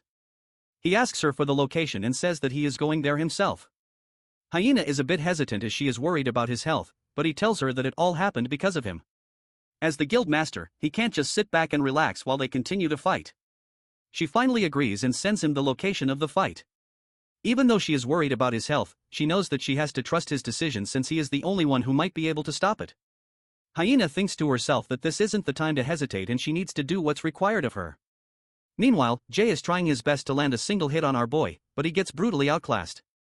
Jin-hyeok is reading him like a book and blocking all of his attacks without any effort. As the fight gets intense, the shock waves from their attacks start traveling even further. While the MC seems distracted with Jonty, the other S-rank charges at him from behind, trying to finish the job. However, our boy is just too smart for them, so he quickly jumps up, making them both almost hit each other. Seeing that his partner is exhausted, Wonchil asks him to drink a mana potion while he holds the kid off. Gent is a bit annoyed that he has to work with him, but he knows that he is right. So, he takes out a mana potion and starts to drink it. He thinks that they might be able to take him out if they pour all of their mana into a single attack. As he recovers, the other S-rank hunter seems to be struggling a bit, handling the MC alone. While grabbing his fist, Jin-hyeok looks at him coldly and asks him why he isn't killing him to get the elixir for himself. He even mocks him, asking him to put in a bit more effort. Before the Shrank can do anything, he twists his wrist, breaking it instantly and hits him with his bat. Jonti watches with his eyes wide open as the mighty Wancho gets tossed around like a doll. Seeing him on the ground, our boy slowly walks over to him and asks if he is still breathing. He tells him that he can't let him live due to the crimes he has committed. He lured innocent women and kidnapped them to be used as a sacrifice for Elrin. Those who refused to follow him were locked away and the guild members who obeyed him were drowned in drugs. What's happening to him right now is the consequence of his past actions. While taking his last breaths on the ground, Shasha can't believe that his life is ending in such a pathetic way. Our boy raises his bat above his chest and asks him if he has any last words. The S-Rank looks up at him with despair in his eyes and asks him if he is going to kill him for such a trivial reason. He starts begging for his life, saying that he will make him the guild master if he spares him. However, Jin-hyeok makes sure that he understands there is no negotiation. All he wanted to do was to ask for his last wish. He had already made up his mind when he saw those people trapped that day just waiting to die. Wonil still doesn't understand why he wants to kill him just because he kidnapped some people. Whatever the case, the MC knows that he has enough reason to kill him. So, he simply stabs him with the bat and finishes him off. The guy screams as the bat pierces his chest, thinking to himself that he can't die like this. However, none of that matters, and he slowly loses consciousness. After he dies, our boy makes sure to remind him to apologize to all the people he killed in the afterlife. Meanwhile, Jun watches in horror, wondering if he should take this opportunity to strike Jin-hyeok while he's distracted. Nevertheless, the fear in his eyes reveals he no longer believes he can win. The only thing he can think about is running, but it's too late for that. Jin-hyeok notices him trying to escape and throws his bat directly at him, asking where he is trying to go. The bat flies at him with the speed of a bullet, and the Shrank barely manages to deflect it. He tries playing it cool and says that he is not running. Instead, he is just letting him off the hook this time. The guy believes that he is faster than the MC, so he can easily outrun him. Unfortunately for him, this is not the case as our boy immediately catches up to him and tells him that he doesn't need to hold back. At the same time, Seo Sango and Hyena reach the destroyed buildings. She takes him to the location and mentions that he will reach the battle zone once he passes it. Before he leaves, she asks him to consider one last time, but the guy has already made up his mind. He tells her that he can't leave everything to Jin-hyeok, so he must help him. Hyena suggests that he recover a bit, but he tells her that he has already made up his mind to end what he started. She finally gives in and asks him not to push himself beyond what's necessary. As Sia Sango prepares to go, he looks up at the sky and asks Jin-hyeok to wait for him. Meanwhile, Young is watching the entire fight from a rooftop. He thinks to himself that the situation has gotten complicated and should have ended as a duel between the two S-rank hunters. However, he never thought someone more powerful than them would join the fight. As the fight continues, he realizes that he must abandon Jantai since he has no way of saving him. He wanted to create the greatest guild and considered Seo Sango to be a barrier to his goal. Therefore, he poisoned him and now there is no one who can stop him from building the guild he wants. He looks at Jun-hyeok and says that he will let him off this time. For now, he needs to escape and focus on twisting the public opinion in his favor. Before Seo Sango left to help the MC, Hyena told him something important. She revealed that when monitoring the battle zone with the drones, she saw young Sok standing on the rooftop of the Titan building. Back in the present, the guild master appears behind the traitor, making him shake in fear and disbelief. Before the guy can do anything, he screams his name and grabs him by the collar. He wants to know why he would do something like this to his own guild. Young looks at him and asks if he truly doesn't know the reason. He claims that he did it because the guild doesn't need him anymore. This hits the guild master a bit hard and he asks him what he means. The guy explains that he was stopping the guild from growing and they have no use for such a leader. Seo Sango sees through his crap talk and calls him out, saying that he is only trying to justify his actions since he did all of that because of his own greed. Young, on the other hand, argues that he saved the guild from being destroyed by him. The guild master doesn't agree with this and tells him that the guild is being destroyed because of what he did and the incident that he orchestrated. The traitor has nothing left to say, so he summons his knife and tries stabbing the guildmaster. Despite not being fully recovered, Seo Sango easily dodges the attack, telling him that he continues to disappoint him to the very end. This gives the guy a chance to escape and he starts running, thinking to himself that his only crime was creating the greatest guild. He blames Jin-hyeok for interfering with his plan and jumps off the building. The guild master isn't going to let him get away with his crimes, so he chases after him and summons his own weapon. While still in the air, he swings his axe and hits the guy directly in the head, telling him to take responsibility for the disaster he has caused. With a loud scream, his head is cut wide open and he falls to the ground. Seo Sanango stands in front of his body and says that he has finally fulfilled his duty. However, he suddenly remembers Jin-hyeok and realizes that he spent too much time chasing after the traitor. He immediately rushes towards the site to help the MC. Meanwhile, our boy is destroying the S rank without any problem. After taking a hit to the chest, Jun finds it hard to breathe. Jin-hyeok points his bat at him, asking if this is the end for him. The guy knows that he is at his limit and there is no way for him to get out of this. Desperate for survival, he starts begging him to spare his life, offering to give him everything he wants and even his own position at the guild.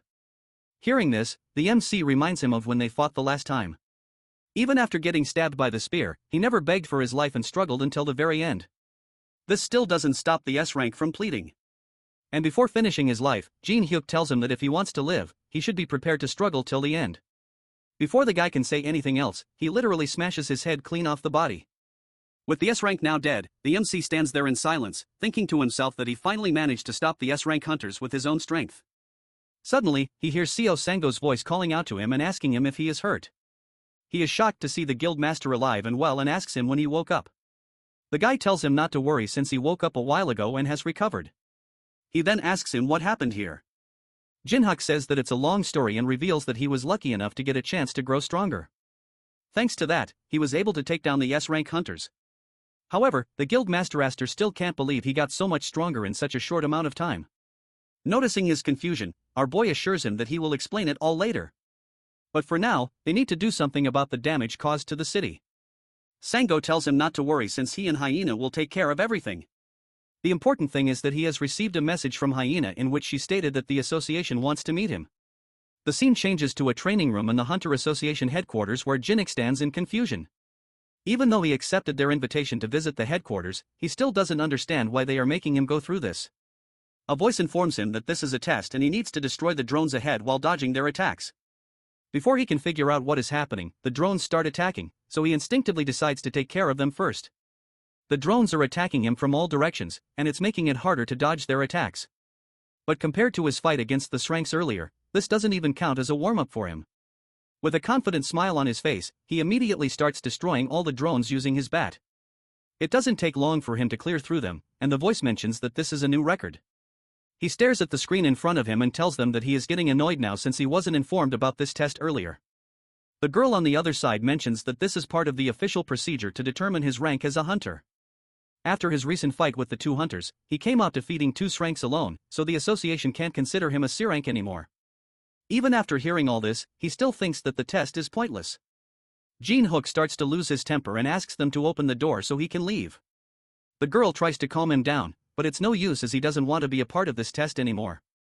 As he walks to the door, she frantically tries to stop him and mentions that he can't leave the room before the test is finished. To their shock, he breaks through the door by hitting it with his bat and walks out, saying that it was just a waste of his time. It turns out that the association isn't done with him just now as he gets stopped by some hunters after walking a few steps. He warns them to get out of his way if they don't want to get killed. All the hunters have already witnessed his power so they know he is not making empty threats. They start looking at their team leader for his next command. From the looks of it, the team leader doesn't want to move. So, Jin-hyeok decides that they are going to die. Before he can hit them, he hears a voice from behind telling him to stop. Before he can even turn back, he notices the hunters bowing down to the person in respect and calling him the chairman. He soon realizes that the guy behind him is No-2, the chairman of the Hunters Association. Jin-hyeok greets the chairman and asks him why he summoned a C-rank hunter like him.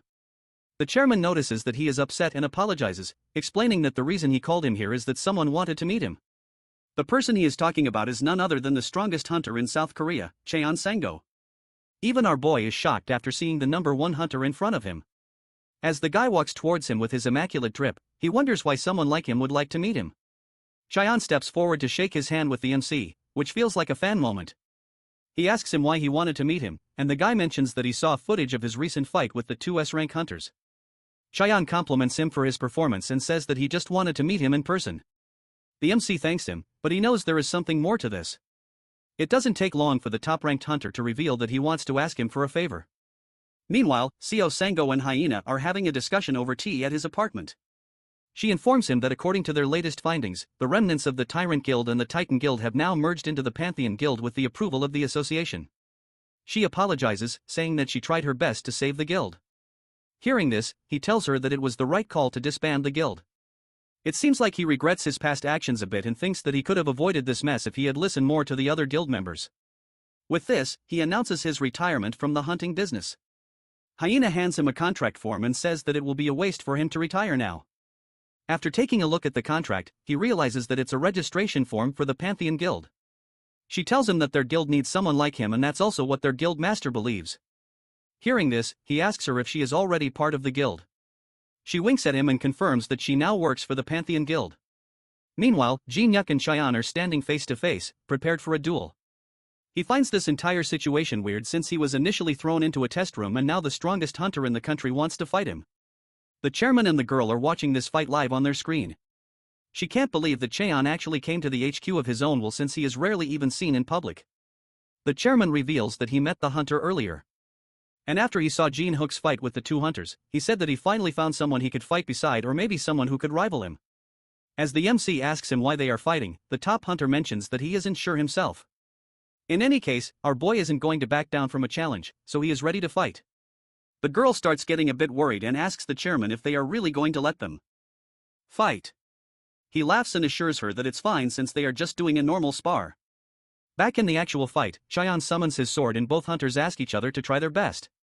Jin-hyuk smiles as he thinks to himself that he doesn't care about his ranking. All he wants is payback for the hell he endured because of him. Meanwhile, Hyena is shocked to receive a call from the association informing her that the top-ranked hunter is about to spar with Jin-hyuk. Seeing her expressions, Sango knows that something is wrong and asks her what is happening. She puts the phone down and mentions that Cheon Sango is about to fight the MC. This makes him a bit worried and he asks her why they are fighting, but she also has no idea. Thinking that Jin-hyuk might be in danger, the two decide to head to the Hunters Association. The scene changes to the fight where both hunters are patiently waiting for the other to lower their guard. The girl asks the chairman what he thinks about this fight. Just then, the two hunters charge at each other and their weapons collide. The chairman thinks that the top-ranked hunter will win this. In the actual fight, both hunters seem to be on par in terms of their power. As they both get pushed back, Jin-hyuk realizes that Cheon is on a different level than the other S-rank hunters. He decides it's pointless to try to gauge his strength first. Instead, he decides to go Allen from the very start and releases a powerful aura shock wave towards the top-ranked hunter. He stands in front of the attack, wondering if Jin-hyuk is ready to go Allen. This gives him enough reason to also get serious, so he slashes clean through the aura and charges at him for a counterattack. He wants to see the MC's true strength and tries pushing him to his limits. The girl watching this starts to get a bit worried as the fight gets more intense. Even Jin-hyuk can sense the immense power coming from the top-ranked hunter. He swings his bat to try pushing him back and gets excited thinking about fighting someone this strong. This might give him a chance to test his own limits. However, to his surprise, Cheon tells him that they can't go any further. As he wonders what the guy means, the top-ranked hunter announces that he is lost. This makes Jin-hyuk even more confused and he asks him what he is talking about. Even the chairman is shocked since this is his first time seeing him admit defeat. He asks him why he is ending the spar so suddenly. Cheon raises his sword and reveals that if he continues this fight, it might not hold any longer. Just as he says this, his sword suddenly breaks into pieces. With this, the chairman announces the end of the duel and officially makes Jin-hyuk an S-rank hunter. It doesn't take long for this news to break out and his fight with the two S-rank hunters is shown all over media channels. They also reveal that he defeated the country's top-ranked hunter in a duel and call him in for an interview. While being questioned about the defeat, he admits that it's true and says that Jin-hyuk will undoubtedly become the face of the Korean hunter world. Meanwhile, the MC is a bit disappointed that the duel ended this fast since he wanted to fight a bit longer. As he is walking away from the association, Kyan calls him out and congratulates him on officially becoming an S-class hunter. Our boy thanks him and says that he is grateful for the interview he did for him, but he wants to know why he did it. The top-ranked player explains that he just wanted comrades to fight alongside him and this was a way to make the association aware of his strength. As he begins to leave, Jin-hyuk stops him and tells him not to hold back when fighting him the next time. He knows that the sword he used during the duel was a fake. As the two walk away, he thinks to himself that Cheon was definitely going easy on him and even used a cheap sword. This makes him wonder if he was helping him so the association would recognize his strength. In any case, it's thanks to him that he has realized that he is still not strong enough. Later, he heads to the parking lot where Hyena's car screeches to a stop. She jumps out, clearly worried, and rushes to check on him. Sango gets out, too, just as concerned. She says she couldn't believe what she heard about the spar. The previous guild master is also mad that the association called it just a sparring match, but they had thrown him against the strongest hunter in the country. He even suggests filing a complaint, but Jin-hyeok stays calm and says he isn't upset. In fact, he learned a lot. Fighting Chaeyeon reminded him of the intense pressure he once felt at the Dragon Temple. He suggests they return to the guild and talk things over. That evening, he finally feels relaxed for the first time in a long while. He reflects on how rare it is to feel at peace. The constant fighting has kept him on edge, but now he can finally breathe. Just then, he gets a call from Junjel, the guild manager. The guy asks if he's okay after the fight with Chan and reminds him not to overdo it. Strength is important, but so is staying alive since he is the guild master. The MC appreciates the concern and promises to take care of himself. He changes the topic and asks how the guild is doing. Junjel gives good news, informing him that they've officially taken over the Titan and Tyrant guilds' assets, which were once their biggest rivals. They've also opened new hunting zones that are buzzing with activity. These new areas are helping the guild grow stronger and protect its territory from other guilds. He invites Jin-hyeok to visit soon, and he agrees. After the call, our boy sits quietly, exhausted. He wants to rest, but he knows he has responsibilities. Instead of relaxing, he decides to go to a dungeon and catch up with Chaeyeon. He stops by the dwarf craftsman's workshop to ask for help. The dwarf isn't too happy to see him, complaining that he only shows up when he needs something. Jin-hyeok apologizes and says he needs his weapon upgraded. The dwarf complains that he always disappears when he's sent on errands, making him unreliable. The MC explains he had his reasons and promises to make it up to him. When he tells the dwarf about the spar with Chaeyeon, the dwarf gets furious and grabs his weapon. He demands to know if Jin-hyeok lost while using the bat he crafted. He's clearly offended. Still, instead of refusing, the dwarf says he is lucky since he's been wanting to try out a new technique anyway. He tries to thank him, but the dwarf cuts him off, saying he's not doing it out of kindness. He just wants to prove himself as a craftsman. As Jin-hyeok leaves, he starts thinking about Lucia as he hasn't seen her in a while. He realizes she might have the answer to something that's been bothering him. Feeling hopeful, he heads deeper into the dungeon to find her, but as he walks, he feels like he's forgetting something important, though he can't figure out what. When he finally finds Lucia, she's furious. She almost punches him, demanding to know why he came without bringing anything. Instead of answering, Jin-hyeok says he was looking for her and asks if she's really been in the dungeon all this time. Lucia confirms it and says that she's been working on a magic circle, which is her only hope of returning to her world. She's made some progress, which catches his attention. He asks if she'll be able to go back soon. Lucia sighs and says it's not that simple. She's tested her dimensional magic a few times. Everything seems to go perfectly. She follows all the steps and it feels like the spell works, but nothing actually happens. Even though the magic feels right, the result is always the same. Nothing. She's confident it should work, but doesn't understand why it isn't. While she is saying all this, a strange portal starts to open in Jin-hyeok's fridge. The next morning, our boy makes his way to the local supermarket and buys some snacks for Lucia so she won't complain next time. While he is leaving, the cashier stops him and asks if he is Guildmaster Kang Jin-hyeok. With a confused expression, he confirms it, which makes the girl excited. She tells him that she is a huge fan and asks him for a photo. Suddenly, he notices other people taking photos of him, too. Not trying to make the situation worse, he quickly apologizes and runs out of the store. While making his way back to the cave, he realizes that he is more well known than he thought. The dwarf finally shows him his new weapon and claims that it's on a whole different level than the previous one. As Jin-hyeok grabs the bat, he starts to feel it absorbing his mana. This makes him wonder if there is a fault with the bat, but the dwarf guy takes it as an insult and smacks him on the face. He reminds him of the ALR ore that he purified last time and explains that he used it for the enhancement. Normally, ore from monsters carries the traits of that specific monster. In Alron's case, the trait should have been the absorption of life.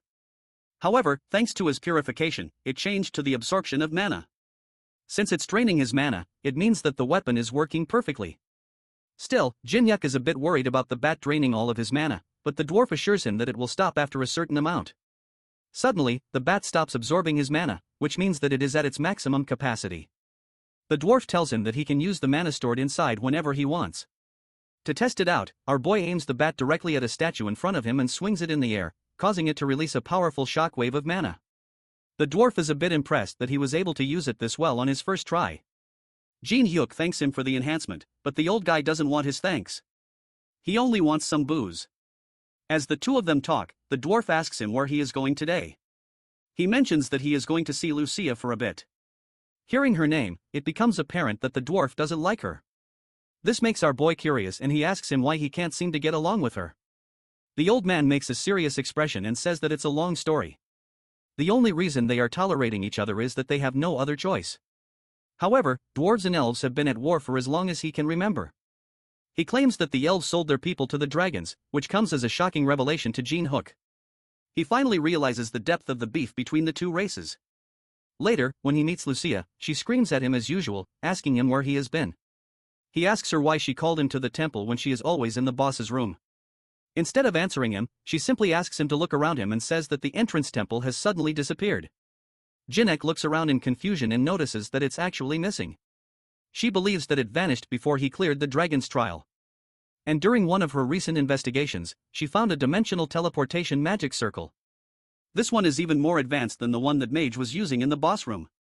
Lucia looks at him and asks if he knows what this all means. Our boy catches on quickly and says that if they study the magic circle, he might be able to go back to his original dimension. However, there is still a problem since she can't activate the circle alone, even if they manage to complete it. In other words, he needs to learn magic from her to help her with the activation. Jin-hyeok asks her again to confirm if she is suggesting that he learn magic from her. She tells him that it's correct since the magic circle requires a lot of mana and she can't activate it using her mana alone. Even with his help, she isn't sure if they will be able to activate it. Our boy starts thinking about ways to provide the magic circle with a massive amount of mana and suddenly remembers that his bat can work perfectly in this case since it stores mana. He tells her to try using it. She is a bit hesitant at first, but changes her mind when he shows her the mana leaking out of the bat. He explains that the old man upgraded his bat and it can now store mana. Even though he has no idea how much mana is stored in the weapon, it might still be useful to activate the circle. However, when Lucia tries to touch the bat, she experiences a huge shock. Even the MC is a bit confused until he remembers that the dwarf engraved a binding effect on the weapon, so no one else can use it except him. This means that they can't really use the bat, and the only option left for them is to teach him magic. She tells him that from now on, he will be her student. His first lesson begins at his apartment, and she even gives him some homework while eating his snacks. The process wasn't as easy as he expected, and he had to memorize a huge amount of magical knowledge. Moreover, he needs to learn how to control the flow of mana and to use all that knowledge to activate the magic circle. After days of learning, he finally managed to grasp the theory of magic. Just as he starts feeling good, she brings him back to reality by telling him that these were just the basics. His real lessons are about to begin now. She starts going through the study material with him and shows him her research notes on the magic circle that was in the boss's room. According to her, the reason the magic circle failed was because the mage modified the original circle to handle all the mana on his own since it requires a massive amount just to activate. As a result, the teleportation itself succeeded, but the dungeon appeared in his room instead. Hearing all this, Jin-hyeok asks her why they are even talking about that magic circle if it was a failure. She tells him that even if it was a failure, they can compare it to the magic circle in the Dragon Temple and figure out why it failed. This will help them make a better one that actually works. From that day on, the two of them continued researching how to create the perfect magic circle. Jin-hyeok got more and more proficient in magic as time went on. And before long, he could finally use it to pour mana into the magic circle. He fills the bat with the maximum amount of mana and starts pumping it all into the magic circle. Lucia is also helping him in the process and tells him that she will give him a signal when he has poured enough mana. As the two start pouring mana into the magic circle, it suddenly lights up and starts glowing. This is a sign that the magic circle is reacting to the mana. Jin-hyeok just needs to continue pouring in mana until it finally activates. However, something goes wrong and his bat unexpectedly starts leaking aura. He tries his best to stop it, but it's not under his control. Even Lucia is confused and asks him why he is injecting aura into the circle. The MC tells her that he is also not sure what is going on and the two try their best to keep the circle active. Moments later, the ground beneath them starts shaking and the floor below the magic circle completely collapses. Fortunately, they both manage to back off before the ground collapses so they don't get caught up in the mess. However, this also means that their only option of going back is now gone. Lucia screams at him, blaming him for making the circle disappear. Meanwhile, the portal inside his fridge starts to glow even more. Later, the two of them sit in his apartment while she eats some snacks. He apologizes to her, saying that he never thought his bat would start injecting aura into the circle. She is still not convinced and screams at him, saying that he doesn't even know the difference between mana and aura. My man literally gets pushed back by her words and explains that he uses the bat for fighting all the time, so he might have accidentally converted the mana into aura. By this time, she has calmed down a bit, so she admits that it's also her fault for not checking before they began the activation. Still, it means that they've lost their chance to get back, which weighs quite heavily on the MC. He assures her that he will find a way to fix this and asks if she needs anything. Hearing this, she screams at him to bring her the tastiest and the sweetest stuff he has. My man rushes to the fridge and asks if she wants some cake. However, as soon as he opens the fridge, he feels an intense wave of cold air coming out. This is not normal for a fridge, so he calls her to check it out. When she finally walks over, they both witness a completely new world beyond the fridge door. She smiles as she realizes that the magic circle didn't fail after all. The snowy landscape they are seeing right now is the result of that magic circle. Moreover, from the mana she is sensing, Lucia believes that this is the dimension she used to live in. Even though she has no idea how the portal opened inside the fridge, she suggests going inside to investigate. Jin-hyeok agrees and tells her that he just needs to deal with some stuff first. He immediately calls Juno, who is the co-founder of his guild, and asks him if he can come to his place. At the same time, he invited Hyena to join them, too. When they finally arrive, he explains to them that he is temporarily going away in order to train. After fighting Chaeyon, he realized that he was still not good enough. Hearing this, the co-founder asks him if he has figured out a way to get even stronger. He tells him that he is not certain yet, but it can be a possibility. Hyena sends him a report and mentions that the guild is doing well for now, but if he is gone for too long, things might become difficult to handle. Before Jin-hyeok can even answer, our boy Junjel stands up and assures him that there is nothing to worry about. He says that he will handle all that stuff, so he doesn't have to worry. Since their guild influence is as strong as his, he can go and come back even stronger. Later, Junjel calls another guild member and informs him that the guild master is going away for a while, so he will be handling more of the guild's responsibilities. The man is a bit worried hearing this and asks if it's really okay for him to leave at a time like this. The co-founder assures him that it's fine since when the guild master comes back stronger, their influence will grow even more and they will become the #1 guild in the country. Meanwhile, Lucia is waiting for our boy to change. He comes out with a heavy winter coat and apologizes, saying that he had more to pack than he thought. Afterwards, he hands her a special bow with some arrows and reveals that the dwarf instructed him to give it to her. She quietly analyzes the weapon for a bit and says that giving her a few arrows is not a big deal. However, her expression suddenly shifts as she realizes that the arrowhead is top quality. Jin-hyeok expresses excitement, saying that he thought it was a normal arrow since he tossed it so casually.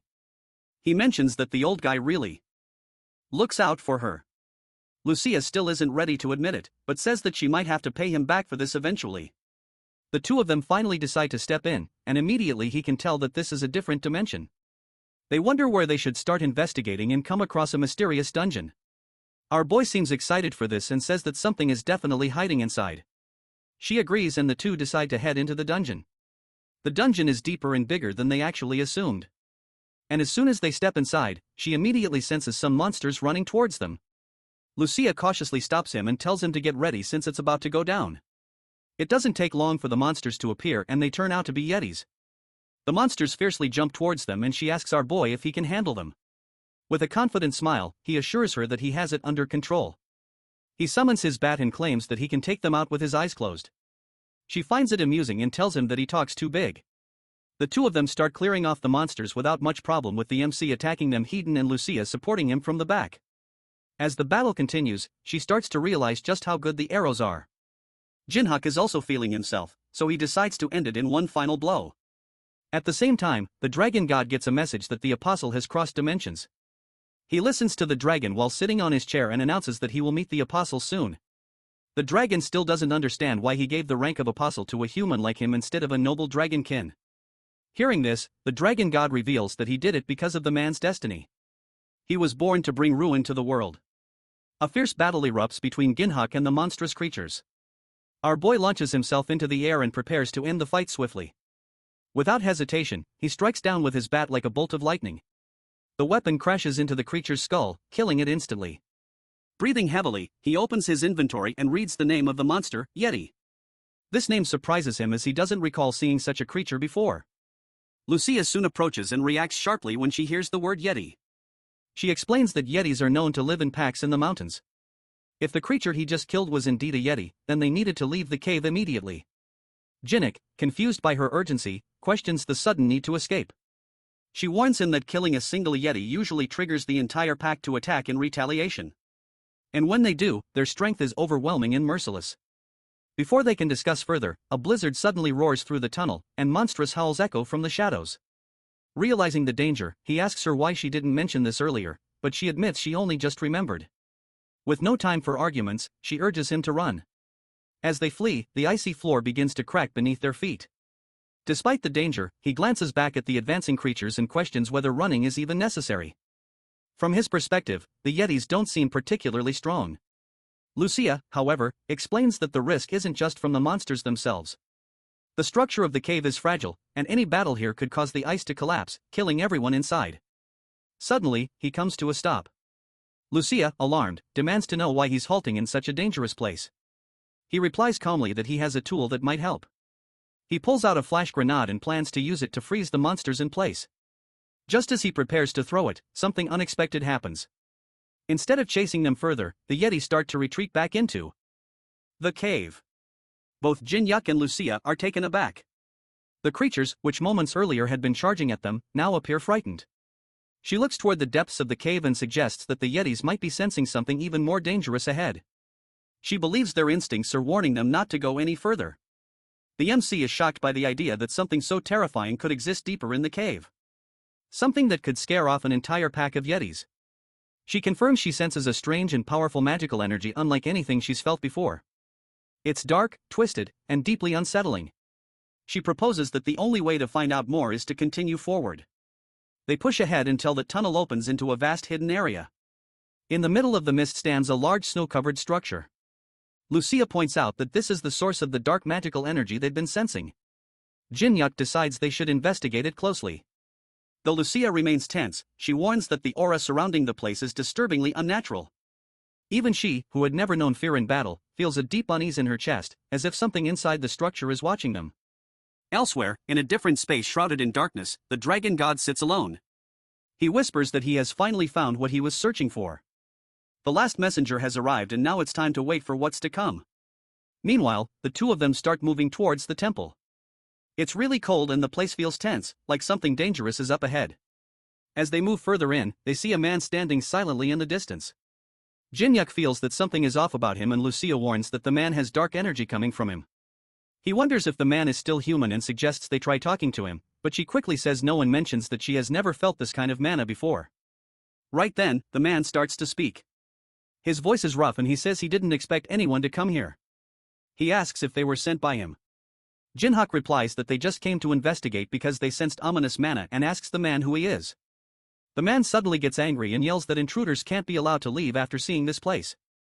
The atmosphere becomes heavy. Lucia tells him to step back quickly. She suddenly remembers who this man is and explains that he's actually a dragon.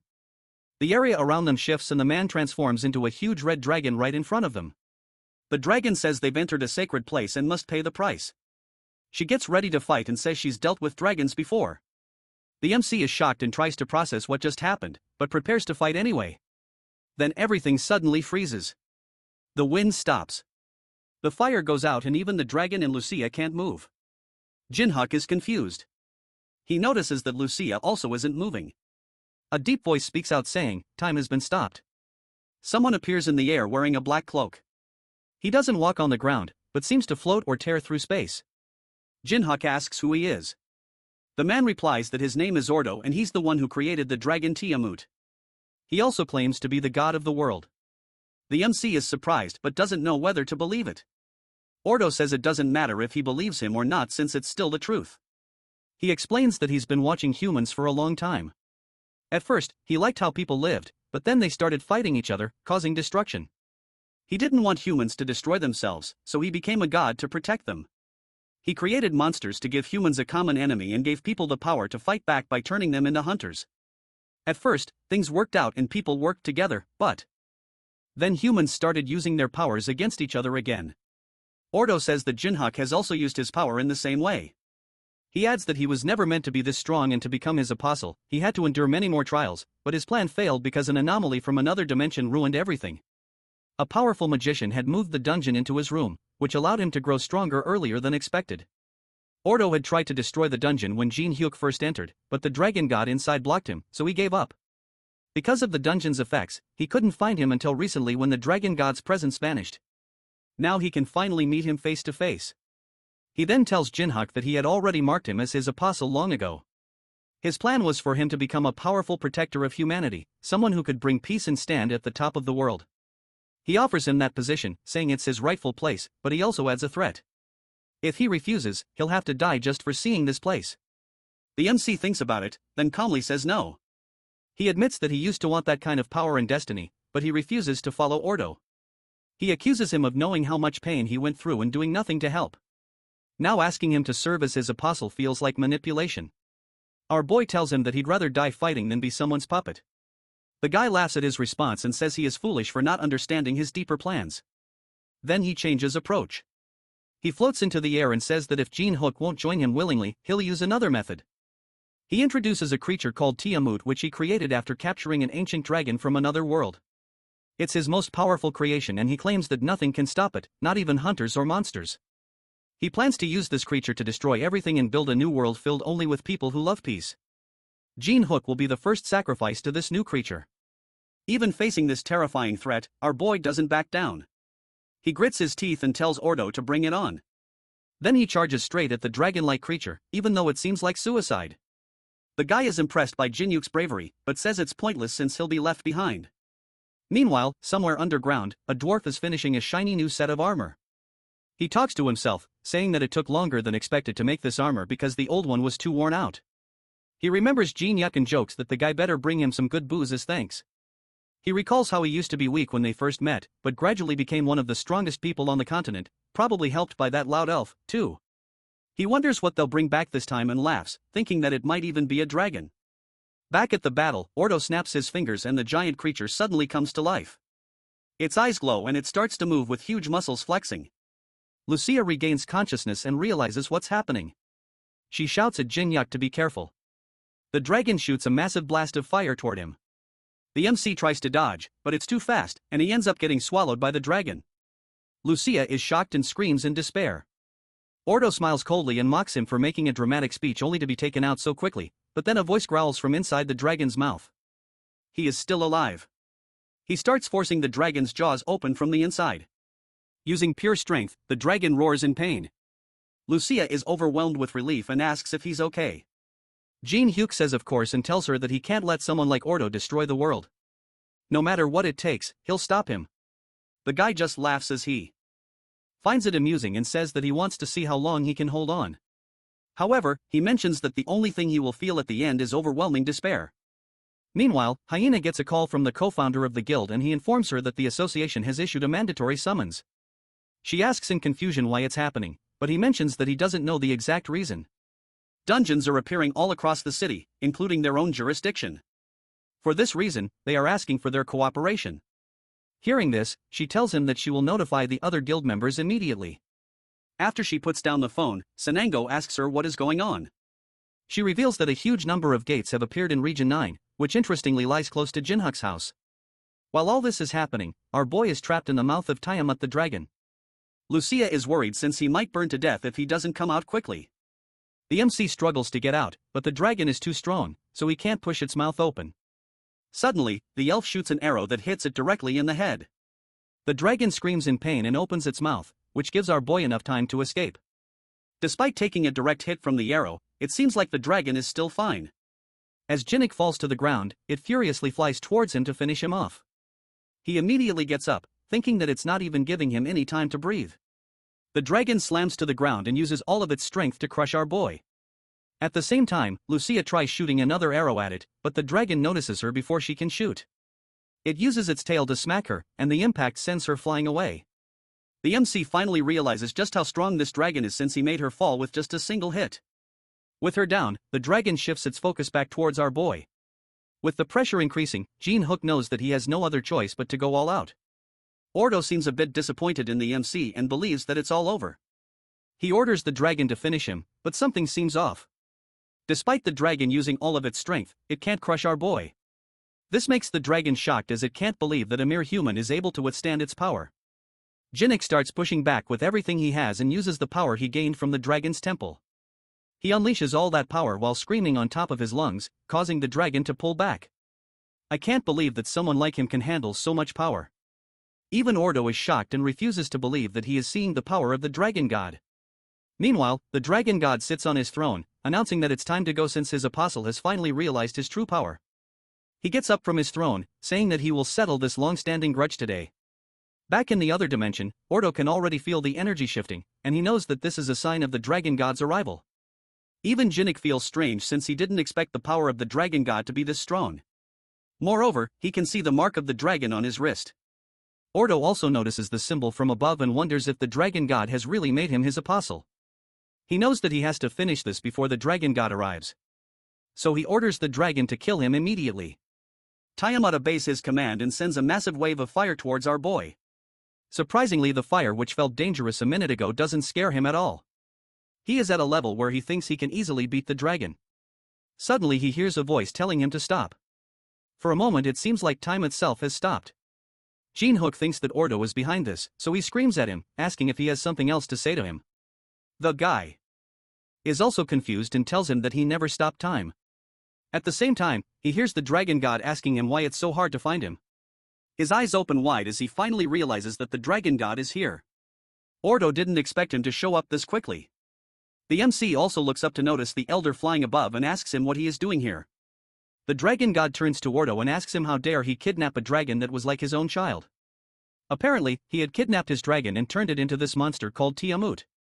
The dragon god asks him why he did it despite knowing that it was wrong. The guy starts making excuses and says that it was something he had to do for his world.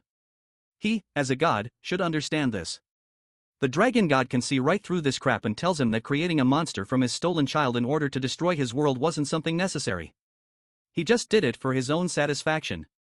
Even right now, he is trying to kill his apostle just because he doesn't like him. This makes Ordo furious and he lashes out saying that he only did this to bring peace to his world and it's all a small sacrifice to pay for that peace. Bro thinks he is Thanos. Hearing all this, the dragonkind turns to Jin-hyeok and asks him if any of it makes sense to him. Our boy launches himself towards Ordo, saying that it's all nonsense. The guy asks him if he even knows the situation he is in since he is interrupting a conversation between gods. He tries stopping time by snapping his fingers, but nothing happens. With a shocked expression, he wonders why his powers aren't working on the MC. The dragon god explains to him that he is facing his proxy who can wield the power of the dragon. In other words, he is someone with power equal to a god. It is now time for him to be defeated by the very human he looked down upon.